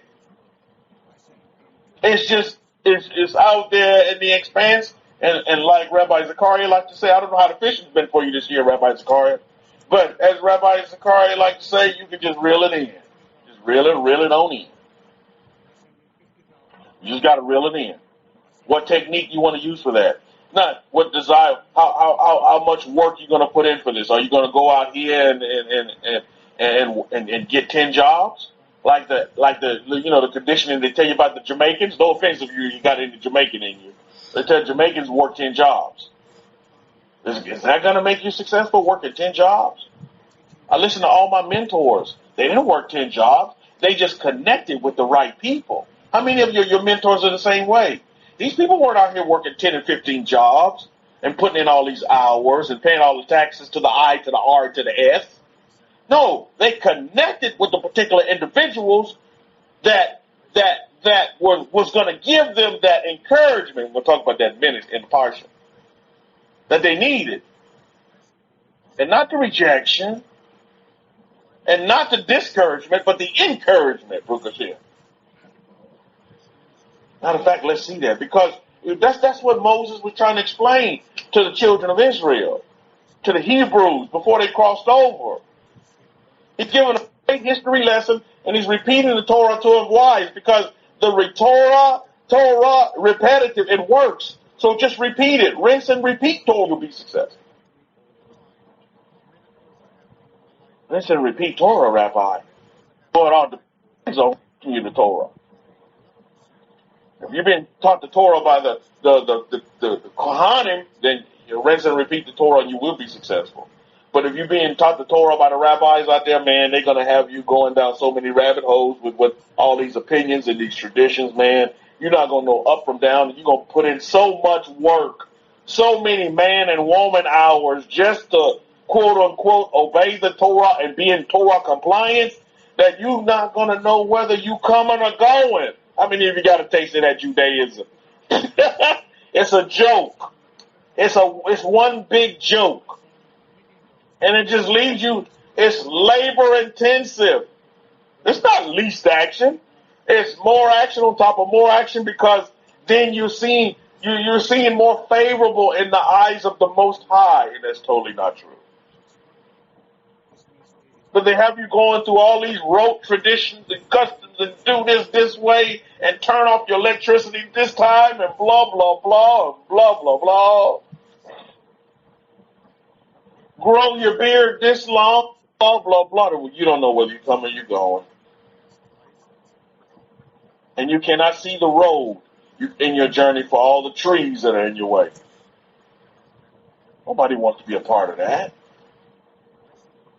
Moses is given we talked about the remix. He's given a history lesson to the Hebrews, and he's explaining about their forefathers. And I love the way he explained it. Look at Deuteronomy chapter 1, verse 27. Let's look from We read from the Abrahamic-Faith Bible, the Hidden True Braille Scroll. It's a must-have for your libraries, for you to really be able to understand the Bible and not see it as this like storybook. It's actually a history book of a people. Baruch Hashem. Deuteronomy chapter 1, verse 27. And you complained in your tents and said, because Yahweh hated us, he has brought us out of the land of Egypt to hand us over to the Amorite to destroy us. Now, just in that alone, in that verse alone, what do you see in there? These action words of complaining. Of what? That they said that Yahweh hated us. The haters out there, the haterade drinkers out there. The Amorite to destroy us. See all the negativity in that? Look at verse 28. What is going to happen to us? Our brethren have what? Our brethren have what? They have discouraged our hearts, saying that the people are greater and taller than we. The cities are great and walled up to Shemaim. And moreover, we have seen the sons of the Anakim there. My goodness, the large people, the giants. Discouraged our hearts. You see, today we are not here to discourage you, but to encourage you. You see, Moses is giving this lesson to the people, to the Hebrews, so that they understand. Life is not about being discouraged, but it's about being encouraged. Let's encourage you this day. Let's encourage one another. Encourage yourself. Because yes, success is a formula. It is. It's a formula. You just have to find what formula fits for you. If you want to be successful, find the formula that works and then rinse and repeat it. Rinse and repeat it. Rinse and repeat it. As the car talks about light on, lights off, jump here, hop there. Oh yeah, they have you like the Easter Bunny, old Peter Rabbit himself. Hippity hoppity, you're skipping over here, you're jumping up. That's Judaism. And I was in that. I was in that for a minute. And I understood that through the calling. My goodness. This is not where you want to lay your hat. Because at the end of the day, when you get to the grits and the greens of it and the meat potatoes, it's just another religion. Israel wasn't formed out of a religion. Israel was reformed out of a relationship. Think about that. It wasn't formed out of a religion. It was formed out of relationship. Baruch Hashem. I wouldn't have been happy in that relationship of Judaism. No, that's my goodness. Majority of the women in this Judaism are not happy. They may not come out and tell you because they are what? Afraid. We're told to fear not, but they're afraid to say anything. Because they're not given voice. They can't talk. They can't. Oh, you can't speak. You're a woman. You're lesser. Oh, no. You women are great. All of you, you're great. And you're wise. And your words are important. And your counsel is very, very important. And it's taken this kind of teaching that you're doing totally goes against what the rabbis are telling us. Rab so-and-so said this, and Rab so-and-so said that, and that's going against our tradition for us to, give woman weight and give woman voice. Oh my goodness. I give thanks and we're not here to complain. We're not here to do that. We're to explain, encourage. We're not here to discourage. So we see this in our Torah. Our Torah is telling us here in Deuteronomy, Moses is telling the Hebrews in Deuteronomy 1:27 and 28, don't discourage. We're not here to discourage the people. We're not here to destroy. We're here to build up. We're not here to hate. We're here to love. They go on to say, Moses said in Deuteronomy 1:27, because Yahweh hated us. This is what the mindset of the people that Yahweh hates. Oh my goodness. Yah forbid. We're not here to hate, but to love. Love you, love life, love the journey and whatever it brings, Mishpah. That's how we roll. First, we must begin to love ourselves. You must love you. You must love life. You must love the journey, whatever it may bring. Oh, this situation come up and it's negative, so what? I love life. And that's not going to stop me from meeting my ultimate agenda, whatever that may be, my ultimate desire, whatever that may be. Whatever that may be. And we keep moving from strength to strength to strength, not from weakness to weakness. Our Queen is coming to my life, and I've moved from strength to strength to strength, and I'll never leave him. And I move from strength to strength to strength to strength. Today marks 3 years. Today, 3 years ago, I was in Vegas getting married by Elvis to my wife, who had just flew in from China. Everybody told her that she would never leave China. Yet she's in America now, and she's been here for 3 years today. Our 3-year anniversary is today. 3 years married. Baruch Hashem. And I look back and I move from strength to strength to strength to strength. Now we have a son. He's going to be 2 years old in September. Baruch Hashem. Strength to strength to strength to strength to strength. That's beautiful. Life is indeed wonderful. You can meet your desires. You can make your desires. And when you look back on it, and this is what Moses was doing with the children of Israel, with the Hebrews at that time. Look, let's take a look back. Let's look back on our whole experiences that went on here. And guess what's still standing? The Torah. This is why I'm going to repeat it to you, because Torah stands. Torah is success. If you want to be successful, follow the Torah. But again, you got to follow the Torah with the right teacher. We just talked about it. We went off there and I talked about Judaism for a minute. But you have to follow Torah with the proper teacher. Well, who does the Torah say is the proper teachers? The Kohanim. So when you're taught Torah by the proper teachers, then you will be successful.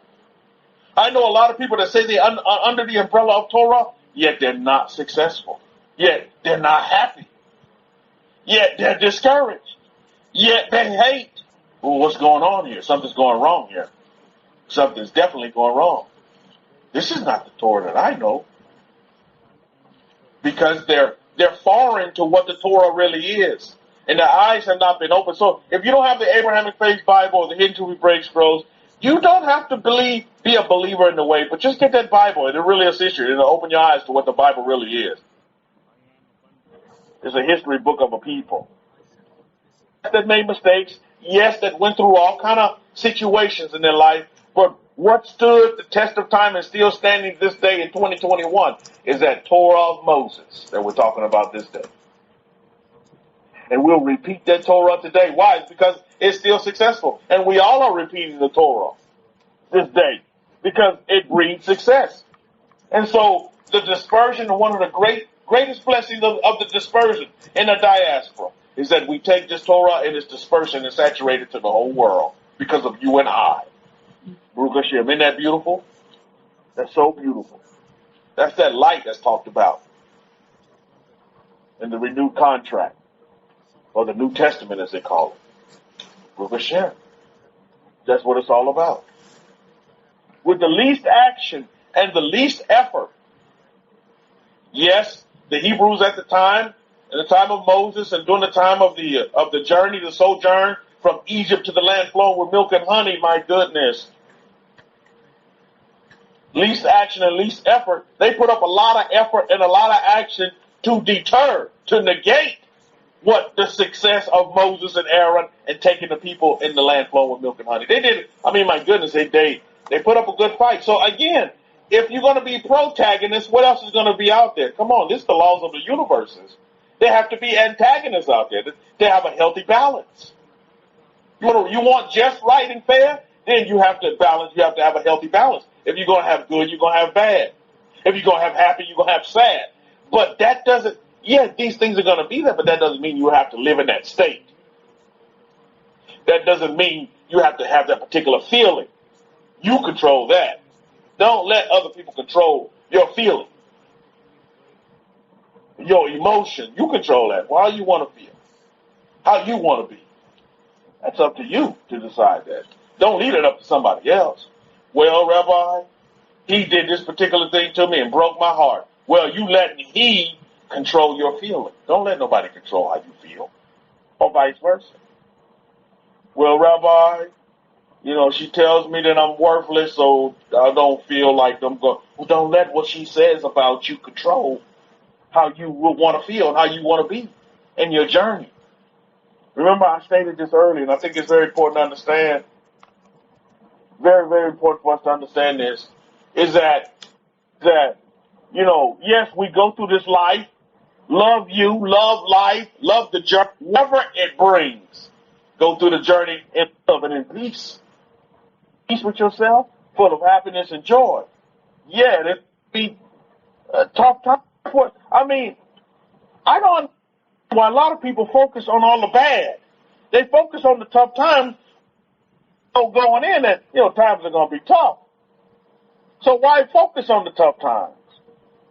You don't have to, and that's all they think about. They put all their energy on, the tough times, man. And you anticipate tough times come. Well, tough times are going to come, and so, I mean, what am I going to do? What am I going to do? No, you need to flip the script.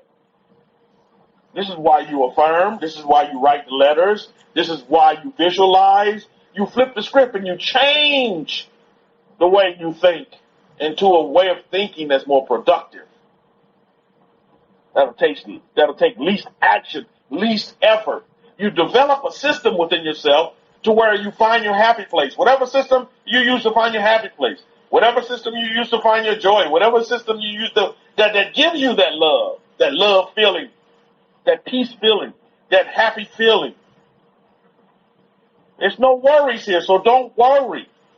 There's no discouragement here, it's encouragement. There's no hate here, it's love. See, we have to change all these things up. This is where our forefathers, our foremothers went wrong. And thus it cost them the land flowing with milk and honey. I asked you guys what you desire earlier. The reason why is because I'm gonna tell you that's your land flowing with milk and honey. Whatever you desire is your land flowing with milk and honey. That's your land flowing with milk and honey. So you want to do things to encourage that, not to discourage it. You don't want to do things to hate. So if you want it, don't hate it. Don't sit there talk about, well, I'm broke, I'm busted, I'm disgusted. Then guess what? You just broke a relationship with money. Money's gonna run far away from you instead of coming to you. See? So again, Hakohen talked about percentages, and I mean it's almost shocking. I mean, we're told in our Torah at certain times when they did a census today, 600,000 men that were counted. I mean, out of those 600,000 men, only 2 in the group besides the leaders. Well, the leaders didn't even get in, right? The leaders had to wait out. So only 2 in the group actually stepped foot in the land flow with milk and honey. My goodness. What does that tell you? Number one, it tells me many look at it and analyze it in many different ways. But one of the first things it's telling me is that, this technology, this system that we're being taught by perfect law, a lot of people don't receive it. Matter of fact, they're going to reject it. It's not for everybody. Percentages with people that receive and accept the perfect law are going to be real low. I'm just stating the facts on the ground. I mean, this Torah is not for everybody. Like Hakohen says in his emails, can you handle it? A lot of folks can't handle it. And so I get that. It's not for you. It's not going to be for everybody. Just because everybody has a Bible in their house, does that, validate them as Torah? Believe you me. Because the majority of the world has Bibles in their house. Does that validate them as Torah keepers? No, it doesn't. So we have to understand that, okay, well, those numbers are going to be shabby, but then let's look at it another way. We say, okay, well, the people with the technology, I mean, how many of them are really going to be successful at it? Well, that's going to be up to them, but we have to know this as well, that those numbers are going to be very, very small. With people world over, I was watching this thing, my wife was watching this thing last night, just this guy, he's living in China, he's a teacher, and he's teaching people English in China. And he said, well, people always come up, and he's married to a Chinese wife, and so he's like, man, they have a son. I think his son looks about 1 year old. He's like, I'm really worried about, when people ask what's my son's identity, his ethnicity, what is he going to say? How is he going to respond? How is he going to react to that? What is he going to do? And so he said, well, to really be able to explain to my son, I went on and took that, the DNA test that, you spit in the little cup and you send it in and they tell you where you're from and blah, blah, blah, blah, blah, blah, blah.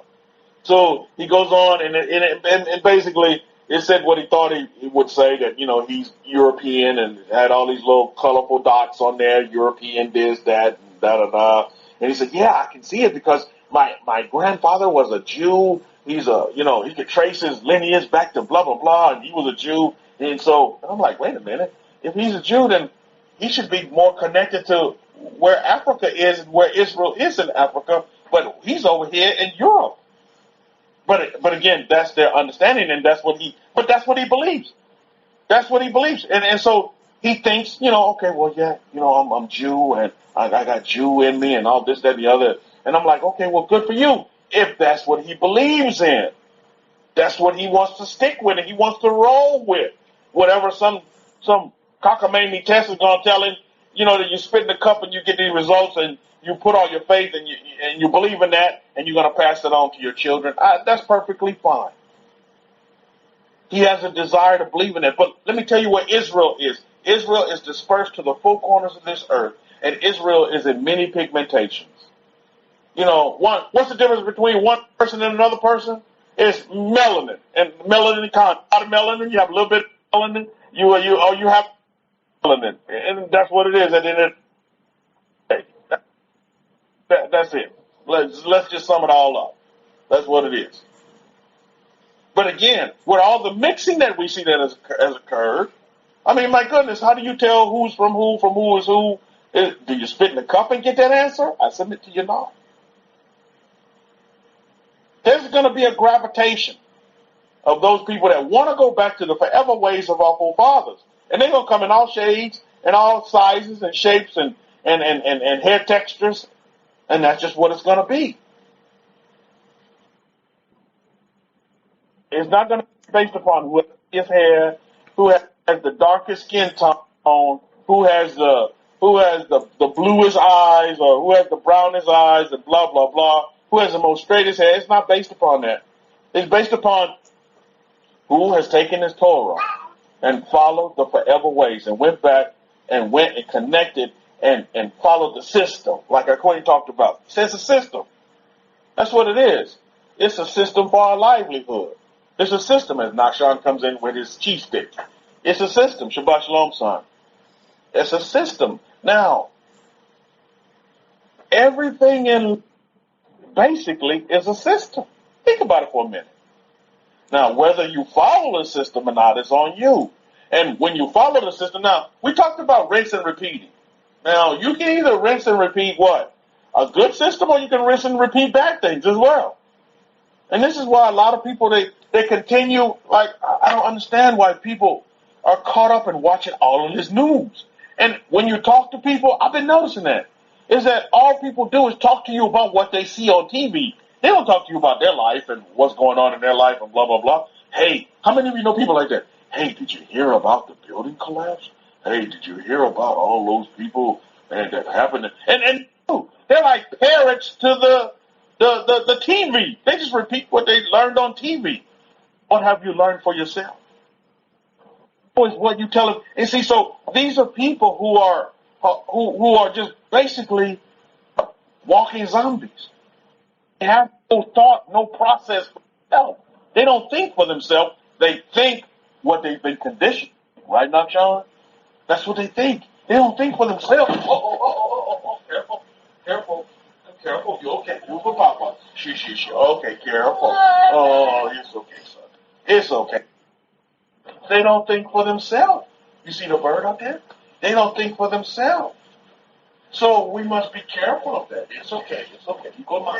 Yeah. Oh, that's Mama doing. See, Mommy starts crying. He starts seeing Mama. Okay. Wow. Sees Mama, then he starts crying. Encourage him, honey. So I think it's very important that we understand that. Is that?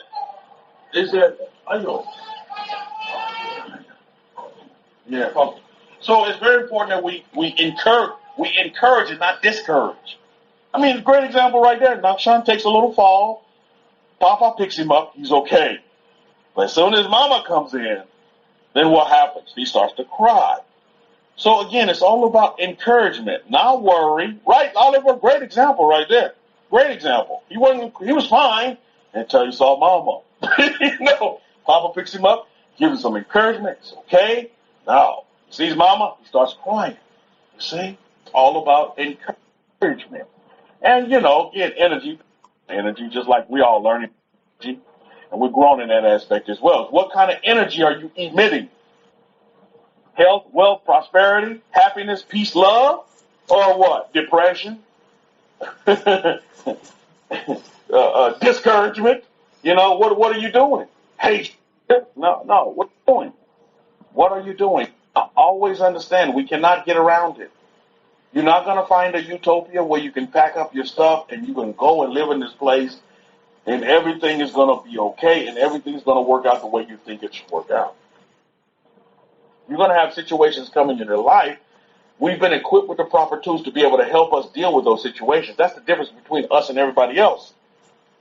Us meaning those that are within the Torah and under the umbrella and tutelage of a Kohen, a son of Aaron. Least action, least effort. That's what I'm seeing. I'm seeing that. When Hakohen said that in his lecture, I wrote that down. Least action and least effort. I mean, to me, that's working smart. Those two examples right there is synonymous with being smart. You're working smart. You're not working hard. You're not working hard. Well, oh man, I'm going to get off from this job and I'm going to go to the next job and I'm going to go to the next job and I'm going to the next job. Then I'm going to be successful. No, you're probably early grade because you're working so much. Like Rabbi Zachariah talking about the broke back. You want to climb the mountain. You don't want to be on Brokeback Mountain. You want to climb it to get to that check that our Kohen was talking about. Whatever that number is on that check. Whatever it is. So we have to understand that. Mishpahah. That's very important for us to understand. We move from strength to strength, from weakness to weakness. And what's the key to that? The key to that is the Torah.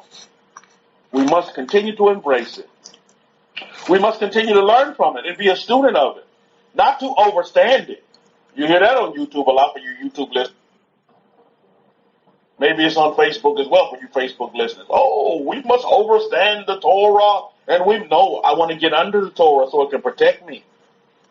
It can shelter me.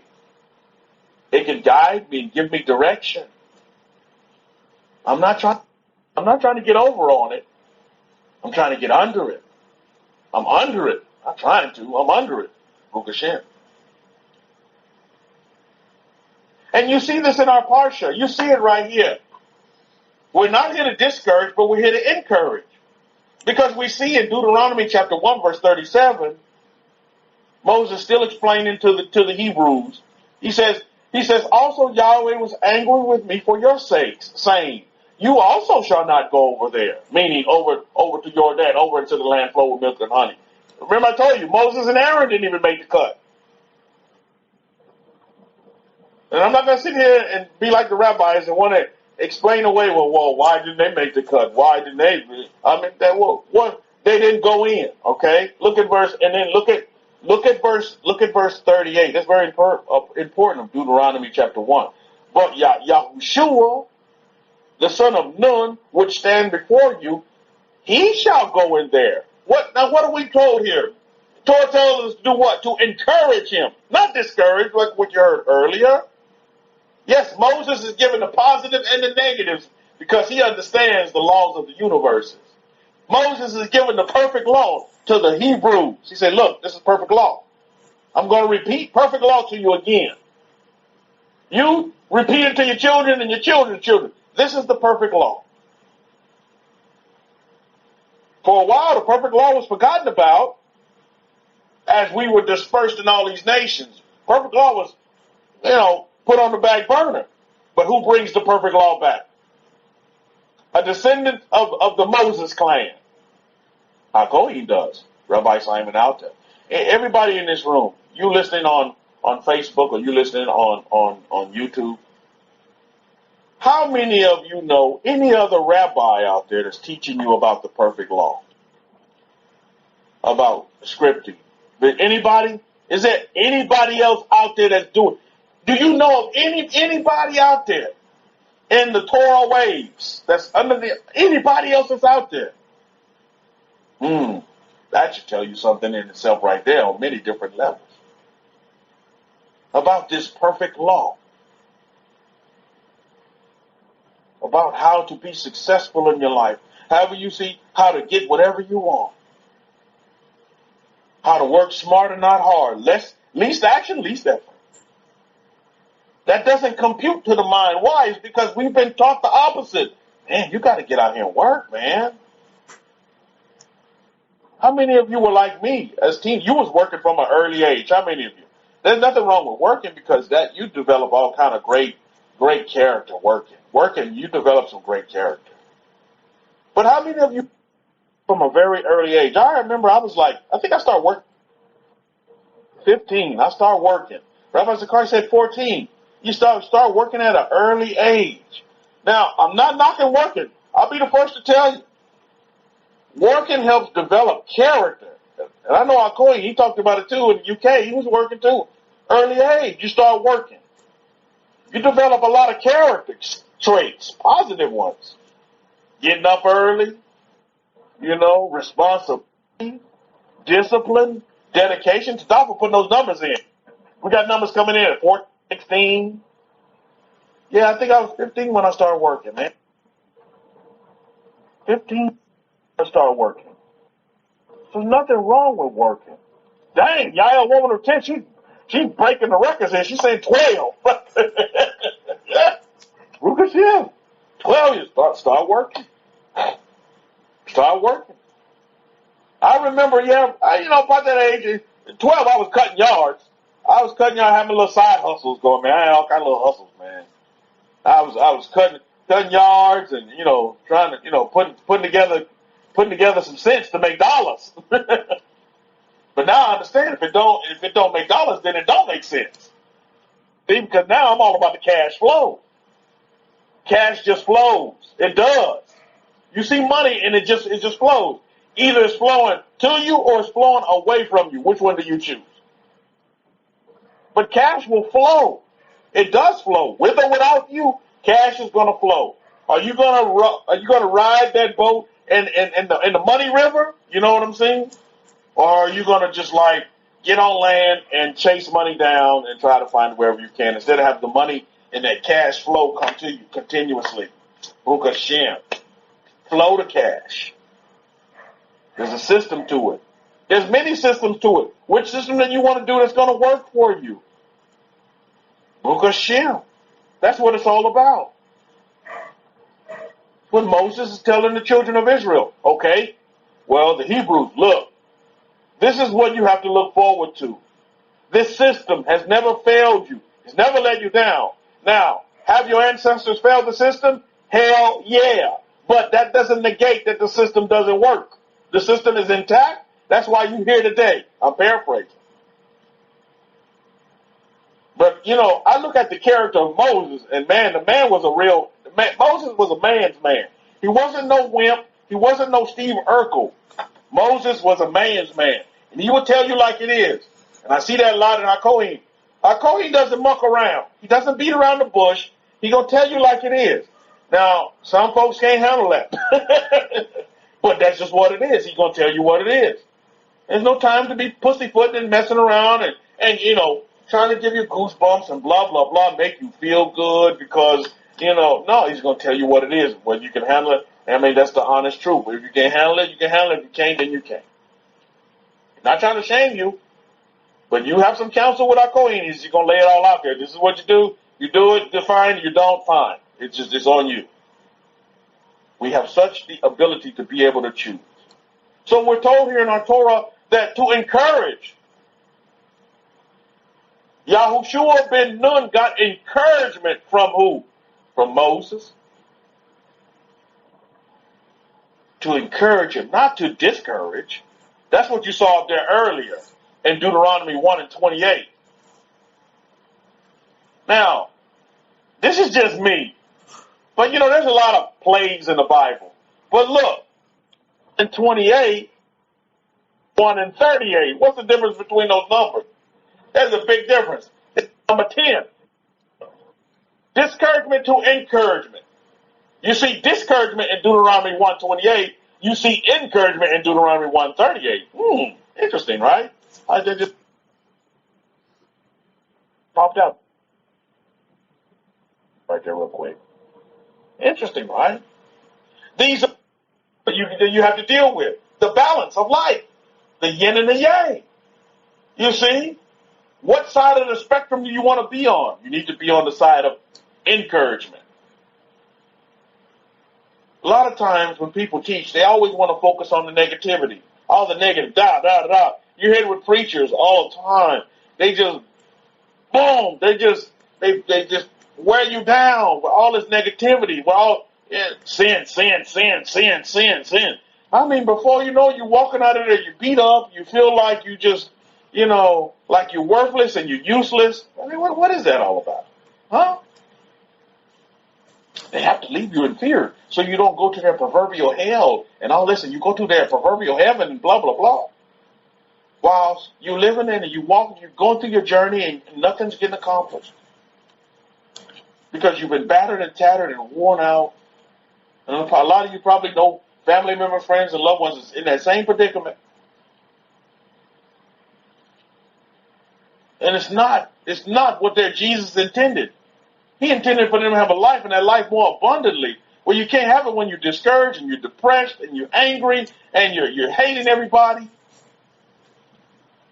And you just love for love's sake, like our Queen talked about. Boy, that'd be the title of a great lecture. Love for love's sake. You just love for love's sake. But when it comes time for you to, helping the homeless, helping the widow and the orphan, or doing something just like out of the blue, that's somebody totally not expecting. Man, what kind of energy you think that's coming back to our Kohen for these things that he's doing, these actions that he's taking? Least action, least effort. Our Kohen will be the first to tell you, did it take a lot of effort for him to go circulate some monies to get some food and drink for an individual that's sitting in the hot sun? Was that a lot of effort? But what's going to come back to him for doing that? Man, can you imagine the energy that security guard put out towards our Kohen? And you imagine the energy that's going to come back to our Kohen for that? My goodness. Like he said, the man, he didn't even know what to say. He had no words because of the action that had taken place. Baruch Hashem. Had no words. I'm telling you. This system, the Torah system, works. But you got to be taught the system in the right way for you to be able to unlock the keys to your kingdom. How many of you understand you have a kingdom? You have a kingdom. Your kingdoms are whatever you desire. And this Parsha, remember this Parsha was closed with this at the end of this Parsha. And I find this very, very interesting. You have the keys to your kingdom. You do. But how do you unlock it? And that's what our Kohen is teaching us. How to unlock those keys to the kingdom. What's your kingdom? Whatever you desire. That kingdom of money. How many of you got the keys to your kingdom of money? And you have unlocked it. Baruch Hashem, got the keys to the kingdom. This is how this Parsha ends. Look there in Deuteronomy chapter 3. Verse 21 and 22. And I commanded Yahushua at that time, saying, your eyes have seen all that Yahweh, your power, has done to these two kings. So shall Yahweh do to all the kingdoms where you are going. My goodness, the smackdown is coming. Your kingdoms can be torn down. And then look at verse 22. You shall not fear them, for Yahweh your power, he shall fight them. All the kingdoms. Those walls that's preventing you from getting that money, they crumbling, they're coming down. Money coming to you. Your relationship with money is awesome. And y'all have a friendship that's going to last forever. Baruch Hashem. That cash flow, baby, it's continuous. And you love it. That relationship with that house is beautiful. The walls that's preventing you from getting to that house are down. No kingdom shall stand up against you. Nobody's going to prevent you from getting to your castle. Queen, king, that's your kingdom. It's yours. Put your feet up on the sofa. Drink your Starbucks or whatever is your, beverage of choice.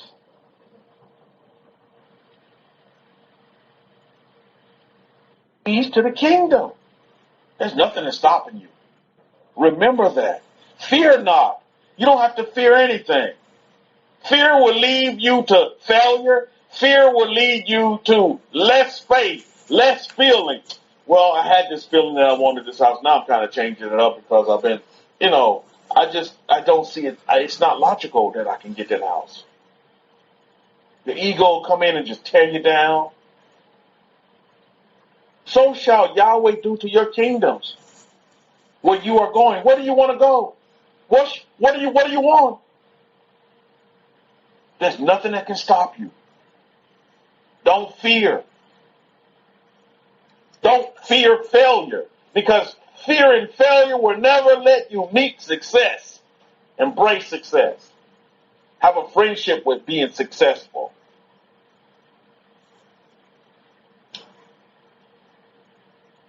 That's what you must do. That's what's very important. The motivation to not be moved. The motivation to stay the course. To be loyal to your desires. To be loyal to yourself. To love yourself. To encourage yourself. Be encouraged this day, Mishpachah. Be encouraged. Don't be discouraged. Don't look at all the negative sides, because they recognize what they are. But keep yourself in a state of being where you could be successful, be healthy, be happy, be whole, be a homeowner, be a homeowner's Rukashim. Be a businessman, be a businesswoman. What do you want to be? What do you desire for yourself? And then go and be it.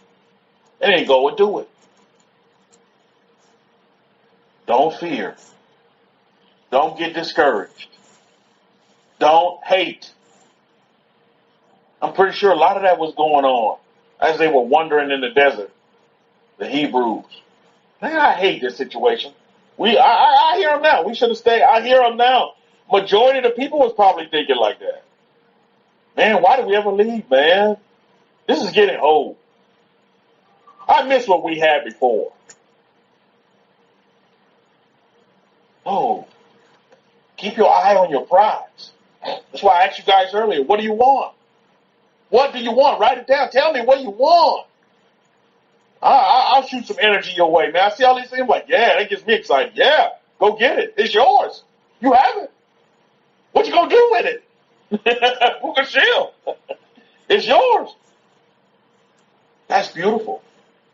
It's yours. Go get it. There's nothing stopping you but you. There's no zeros here. We're only heroes. I'm reading this little book tonight, book of the hero. And then the hero, he goes out and he does things for everybody else. And that book, somebody does something for the hero. I was like, wow. That's all that good karma coming back. You know what I mean? I'm going to talk to karma. That's all that good karma coming back, because he helped this person. The cow. Then he went over there and he helped the horse's hair. Then he went over there and he gave the duck some water. Oh my goodness. Then at the end, the farmer gave him something. I thought that was so beautiful. The hero. We're heroes here. We're not no zeros. You're not a zero. You're heroes. See yourself as a hero. Whatever you're heroic, whatever you cannot be stopped. You're unstoppable. You cannot be stopped. Least action and least effort. Totally opposite of what we're being taught. We work, but we work smart.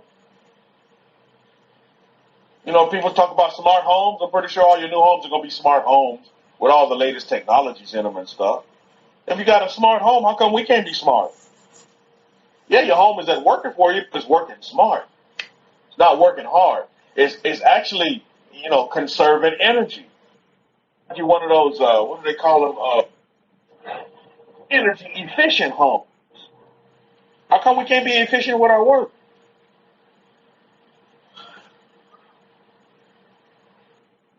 I want to be the delegator or the doer. Well, I'm going to tell you to go do something, or are you going to be the you go out and do it? For example, let's say, okay, well, you own a trash truck business. Man, that's a good business to be in, picking up trash. People always have trash. Trash truck business. Do you want to be the one in the office delegating where everybody's going to go to pick up trash, or you want to be in the trash truck picking up the trash? Think about that for a minute. What do you want to be? Where do you want to be? How do you see yourself? And I'm going to close with this. What kind of animal are you? I want you to text that in right now. You may not even think about this for a minute, but look at your character, look at who you are, and tell me, what kind of animal are you? What kind of animal are you? Think about that one for a minute. No, let me be more specific. Let me stop right there. I'm going to stop right there, and I got to get more specific with it. What kind of sea animal are you? I love to see. I just took Nakshan to this sea life here in San Antonio. Just opened up. We looking at all these little fishes and stuff. And I thought to myself, I was like, what kind of sea animal am I? And I'm going to text mine in right now. What kind of sea animal? All the animals in the sea. What kind of sea animal are you? I'll put mine in right now. What kind of sea animal are you? No, there's many fishes in there. What kind of sea animal are you? There are all kind of fish in there. Y'all woman of the 10. You took mine. I'm the killer whale, baby. I'm a killer whale. That's what kind of sea animal I am. I'm a killer whale. That's what kind of sea animal I am. Oh, sea animal. Only you got to be coming from the sea now. Think about that for a minute. What kind of sea animal are you? What kind of sea animal are you? Huh? Animal of the sea. We hit that up next Shabbat as well. If the Most High so desires to linger, we hit that one up next Shabbat as well. Sea animal. Think about it for a minute. I just tell you, I love some killer whales, man. They're super smart. You see them, you got Shamu and all them, you see them in SeaWorld. Super smart, very intelligent. Wow. I've seen some documentaries on them this week. I was like, wow, that's a very, very, very intelligent animal. Very, very intelligent. Dolphin. Okay, got dolphin coming in there. Shark. Porpoise. Okay. Shabbat Shalom, now, Sean. You come Papa? No, you told Shabbat Shalom. Say, we going. Say, we got to go. Shabbat Shalom. Yes. Okay, so we got dolphin in the house. Okay. Yeah. Nakshan, what kind of sea animal are you, Nakshan? What are you? I think Nakshan likes the octopus, to be honest. I think he's more like the octopus. They're super smart as well. Very intelligent. And they definitely know how to get into things. They're very, very, let's just say, so they're very cerebral animals. So something to think about. What kind of sea animal are you? Many animals in the sea. Sea life. On that note, I'm gonna pass it over to Akoyi and I'll say Shabbat Shalom and Shalom Shalom to all of you. Okay, you're right. Shabbat Shalom and Shalom Shalom to all of you. Mishpah, have a wonderful Shabbat. Great 6 days of labor ahead. And remember, man, we're not discouraged. We're here to encourage. We're here to encourage one another. We're here, to stick with this Torah. And, listen, don't get caught up on the numbers because it's not going to be many of us anyway. Don't get caught up on the hype. Let's do what we do. We have enough numbers in here for the Most High. What matters. And don't get caught up on the numbers. Let's just continue to do what we need to do for these nations and be a light in these nations and be a light all the way around the world. We going, right now, Sean? We go many places, huh, Sean? You want to tell them Shabbat Shalom? Say Shabbat Shalom, family. Say Shabbat Shalom, Mishpah. Okay, Shabbat Shalom, Mishpah. Over to you, Akoyi. To talk about that, Rabbi Kefa, that's great, wonderful. So I wanted to give you some testimonies to encourage you and what happened in the last 1 week or 2 weeks period in my journeys as I traveled back and forth between a couple of cities. I was in town and I had a flat tire and somebody was going on a motorcycle and pointed out, you got a flat tire. And I said, okay. I said, okay. I looked at the tire and it's flat. I said, okay, I've got to go and get it sorted out. I've got to get a puncture done.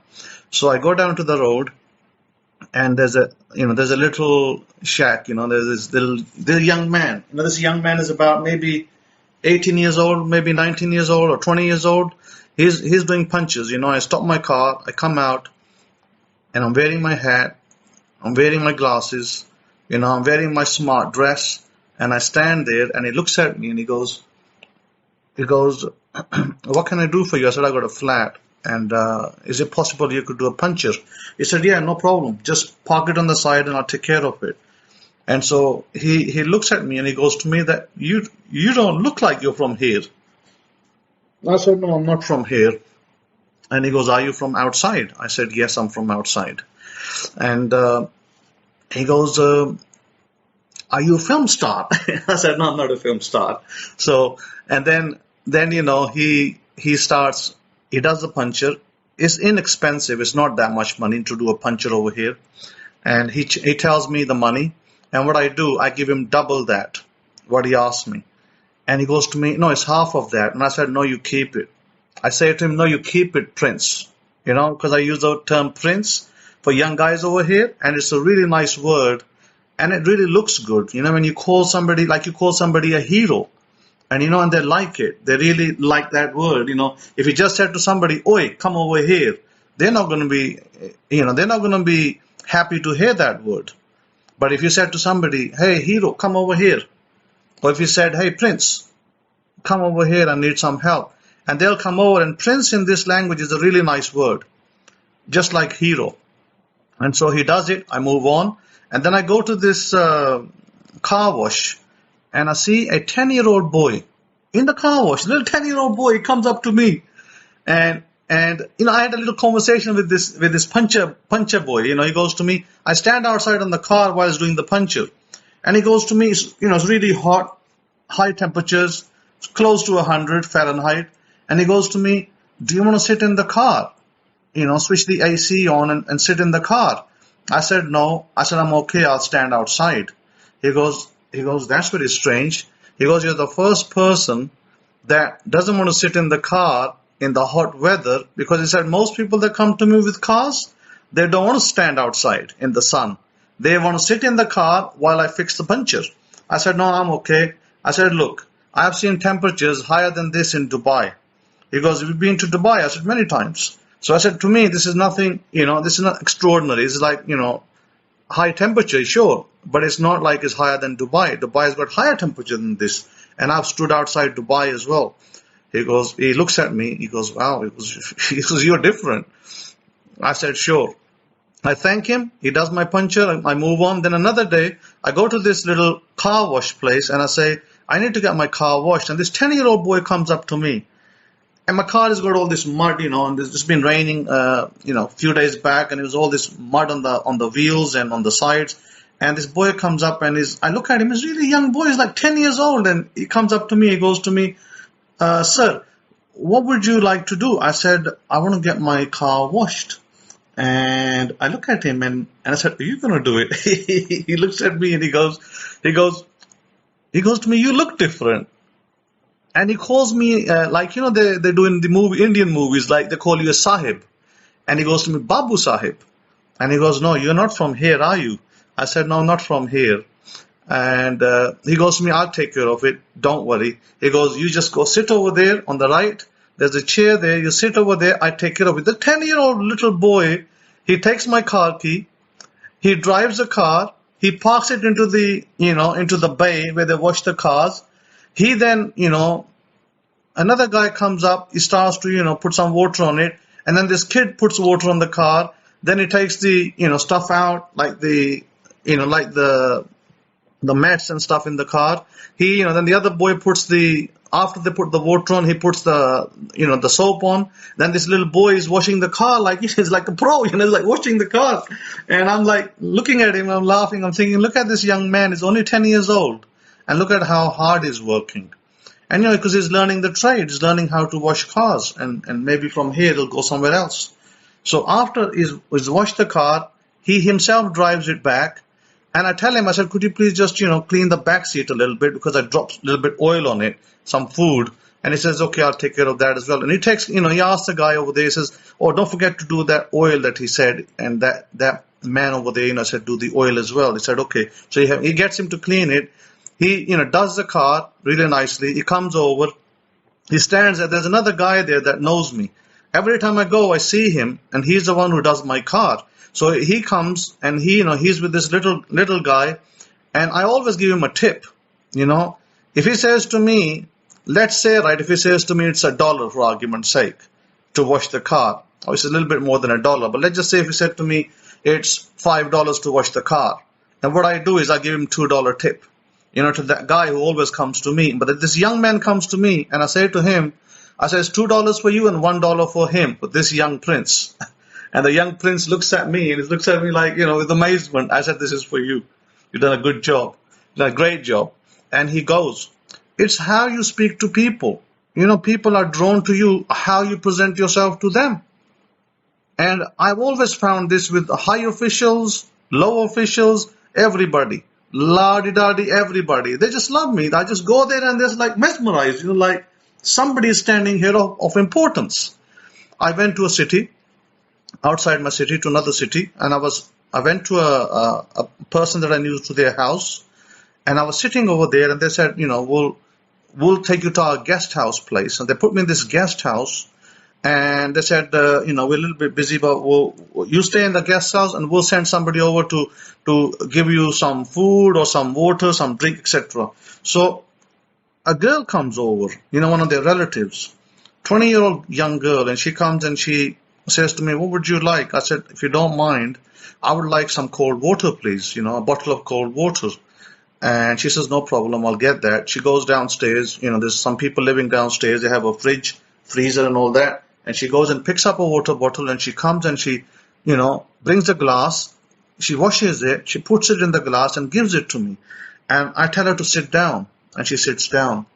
And I say, what do you do? And because, you don't look, I haven't seen you before in this part of the family, and you look like you're from outside. And but what do you do? And she said, and she starts telling me her story. And she says, well, she sits down and she says that actually I was married. She was married very young. She's only 20 years old. And she goes, I was married at 19, and I had a cruel husband, and he used to, he was very unfavorable to me. I left my city, and I left my mom, and I ran away from there. And I came to this city to my auntie's house, and now I'm with my auntie. And my auntie was very angry with me today for some reason. Her daughter did something. She came late from town, but she was angry with me. She blamed me, and her daughter obviously didn't want her to take the blame. But because the daughter talks back, and I didn't talk back, I just stood there silently, and she just kind of gave me a good lip service. I said, okay. So, and she said to me, I said, well, what, are you doing a job over here? She said, yeah. She said, I go and work in production teams. Like they have drama production teams in town. Like they make dramas, they do actors, they do, movies and things like that. She said, I sometimes go, she said, I go there and they give me money for doing makeup. She said, I'm a makeup artist, but I've just started and I'm new. I'm not that experienced. So what they do is, I said, so what would be your salary generally? So she tells me, she said, my salary for one makeup, if I went and did somebody's makeup right now, they'd give me about $20 for the job. Because I'm new, I'm not that, they say you're not that good yet, you're learning, and you need to be a bit more professional before we'll pay you higher. So I said, okay. So I said, sit down. Let me teach you the technique of earning more money. So I sit her down. So she sits down, and as she sits down with me, I said that you're going to be tremendously blessed. I said, you're going to earn much, much more money than this. I said, you make your own economy. I said, how much do you want to earn? Don't let somebody dictate to you $20 pay. I said, you dictate your pay. You decide what you want to earn. So I give her some good Torah tips, what to do. And she sits there and she listens. And I said, this you start doing, your life's going to change forever. You're never going to look back. You're going to create your own economy. And so she's sitting there happily smug, like she's found the treasure of the world, And I said, with your auntie, I said, if your auntie was rude to you today, no problem. I said, you don't need to be rude back. I said, change the way you think. Change your state. In your state, you should be seeing your auntie being very happy with you, very polite with you, and encouraging you and loving to you. Do not see her as somebody cursing you down and scolding you, because the more you look at it like that, the more you're going to create that into your life. Change your inner self, and the outer will reflect. I said, your auntie is a mirror of you. Do you want to change that mirror? Then change yourself. And she said, okay, I understand what you're saying, and I'll do that. And so what happens, as she's talking to me, her cousin comes over and says, hey, you got a job, they just phoned up and they said that we got a job for you tonight, and they're doing a makeup, art. They need a makeup artist like quicker than quick. And guess what they offer her for a pay? Normally she's paid $20, and they say, we'll give you $40 if you come over. And you know what she says? She says, no way, I'm not going. I'm going to sit with you and listen to what you have to tell me, what you have to teach me. And so she says to her cousin, no, even if they pay me $40 tonight, which is double what she gets, and she's never got double, and she says, I'm going to sit here and listen to what I need to do in my life, because I'm getting something that I'm never going to get from anywhere else. She said, I need to learn this, I need to know this, and then the money will come. So she doesn't go. She refuses it. She tells her cousin, no, I'm not going. You go if you want to go. I'm not going to go tonight. I'm going to sit over here and listen to this person, what he has to tell me. And so she sits there. I said, get a pen and copy. So she gets a pen and copy. I said, start writing it down. And so I start showing her, and I start telling her, and I start giving her examples. I said, this is what you must do. I said, you want a house? I said, you want a car? So you want a great job? You want to have a great business? You want to have salary, money at the end of the month? How much? You want $1,000 a month? You want $5,000 a month? You can have it. But you must change your state. You must change your internals. And this is how we do it. I said, do you know where this comes from?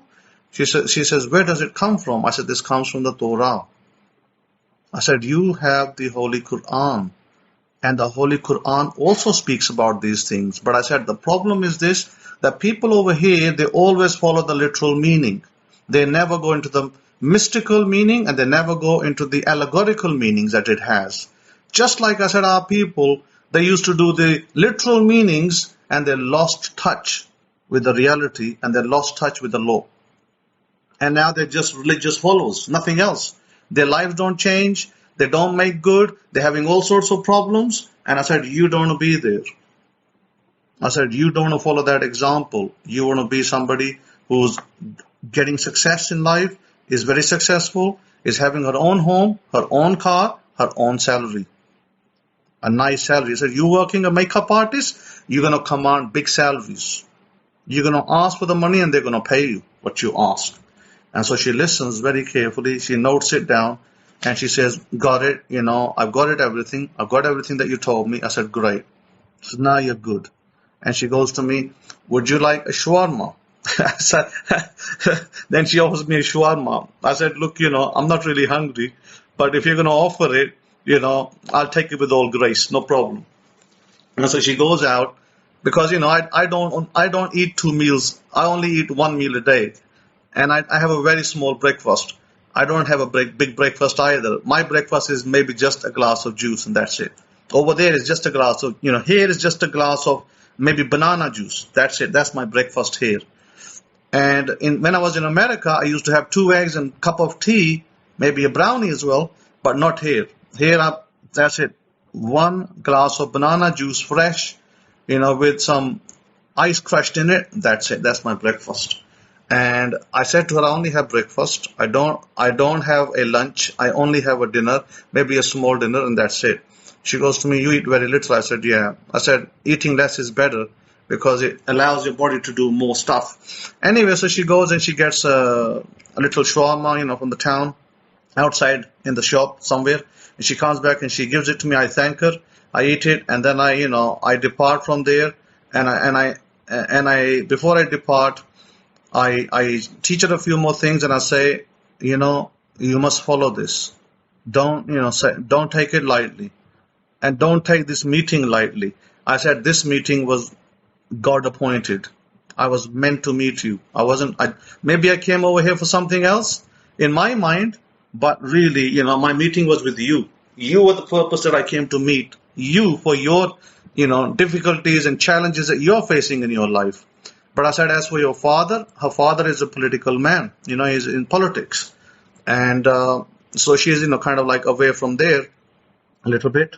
And I told her, I said, don't worry about it. Don't worry about, how much property your father has or doesn't have, or he's not going to give you nothing because you left home. And, your husband's very cruel to you. So don't worry about it. I said, you now need to focus on what I taught you. And when you focus on that, your life is going to start changing rapidly. And I said, people are going to look at you and they're going to say, what do you have that we don't have? And I said, you're going to have the perfect law. And I'm the man who gave it to you. Just remember that. And you're going to be blessed tremendously.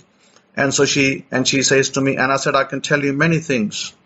I can tell you many things about your auntie, about your cousin, how they behave and why they behave like that. But I said, enough is said, but it's time to do. And it's time to do stuff instead of just saying stuff. And I said, they're going to be looking at you and they're going to worry and they're going to wonder. They're going to wonder what happened to you. How did you change? I said, I'll leave this blessing with you and I'm gone. And I'm gone. And she says to me that, she asked me that, will you come again over here? And I said, if God wills, if he brings me in this town again, I'll come. If not, who knows? I just travel I just go from place to place. Wherever God takes me, I go there. So I thank her for her hospitality and I leave. And Baruch Hashem, what a wonderful meeting I had with her. She just started to see the changes immediately. Just while sitting there. And she gets a job, double the money. And I told her, don't worry about it. It will be even more than this money that they're offering you. They will offer you even much more than this. But you just got to be diligent. You got to be diligent with yourself. And you got to tell yourself that you are a successful person. And when you tell yourself that, then you will be successful in your life. Don't ever let anybody tell you that you're useless. Don't ever let anybody tell you that you're a burden on them. I said, you tell yourself that you're a great person, that you're a successful person, that you are a rich person, and that you are a worthy person, that you are a humble person. I said, all these things that you have, all these qualities that you have that I've seen, they're going to tremendously bless you. And so I left there and I, left from my city and left her and thanked her for her hospitality and other things, and thanked the family who were probably busy in other things. They had a marriage coming over. They were busy in that. So I said, thank you very much. And I'm off. And I was off. So my point is this, that if you have, if you are walking, remember what does Torah tell us? Walk in mercy and walk in justice. You must always remember that and put it before you. Justice you will always pursue. Torah tells us, justice you will always pursue. Every moment of your life, you got to ask yourself the question, am I pursuing justice? Am I being just to the person? The person I told you about the hospital bill, they didn't come to me. They didn't come to me and knock on my door and say, hey, we haven't got money, can you pay for us? I didn't even know the people. I just happened to find out that the mother has become ill, poor family, don't have the money, and they're struggling and don't know how to pay the bill, and the relatives are all gone. There's no relative, there's nobody there to help them, because when hard time comes over here, the first people to leave are your relatives. They'll come to you first and they'll say, how are you doing? How's your health and what's happening? They want all this for gossip. They don't want it for you. They don't want it because they love you. They want it for gossip, so they can gossip to somebody else. Hey, do you know such and such person is ill? Oh, they that they got stones, and that they've got this and they got that. That's what they do. But when it comes to you paying a hospital bill, there's no national health service over here. There's no American insurance system that you pay an insurance into and you can go get treatment. No, there's nothing. The doctor presents you a bill and says, this is your bill. $500 bill, and the people looking at the doctor's face, well, where are we going to pay this $500 bill from? But they have to pay. And no, you can't take the mic. So, my point is this, that in your life, if you want to succeed, you got to look for justice. You got to pursue justice, because we are told by God, justice, justice you will pursue. And if we pursue justice, and if we are able to change somebody's life because we pursue justice is not about sentencing somebody to death or saying to somebody, you're a thief and you're going to get 10 years jail. That's not justice. There may be justice in America. Somebody steals something and they put him behind bars for 20 years, maybe 40 years, maybe even 50 years. Somebody stole candy from a store and he gets 10 years for that, or 20 years for that, or 25 years for that. Especially if his color is not right, he might get even 50 years for that. But we're not talking about that kind of justice. We're talking about justice where you change people's lives, where people are hurting, and you happen to be there, and you happen to hear, from somebody else that, hey, this person is hurting. This person needs some assistance, but there's nobody here to assist him. So what does God do? God's not going to come down, himself to pay the bill, is he? God's going to send somebody. And I just happened to be there. And I said, how much is the bill? And they said, bill is about $200. I said, okay, I'll pay the bill. And they said, there'll be another $150 after that. I said, I'll pay that as well. So, I paid for the bill, and the woman doesn't know me. The woman whose bill I paid, she's never met me. She doesn't know me, who I am, and she hasn't even seen me. And this is just my conversation with a family member of hers. Between me, her family member, and the doctor. And we just settled it, and I just, did the deed and left. Just totally left without even saying, I didn't even say hi to the woman. I just didn't go to the ward and say, hey, how are you doing? Said, no, I'm not going to meet her. And I'm not going to say nothing to her. And so what I do is I do what is right. And the right thing to do in every area of life is to do the right thing, is to do justice. And this is what I want to encourage you all today. I want to encourage you all today, always do justice in your life. And where people are hurting, if you can help, then that is wonderful. That's why God has brought you into this world. You are a light to the nations. You can't be a light if you hide yourself in your home all the time. You're not going to be a light if you're going to be hiding yourself all the time. So be very careful and always look to be a healer of sorts, a helper, and a light is that person. Where people are hurting, you become a light.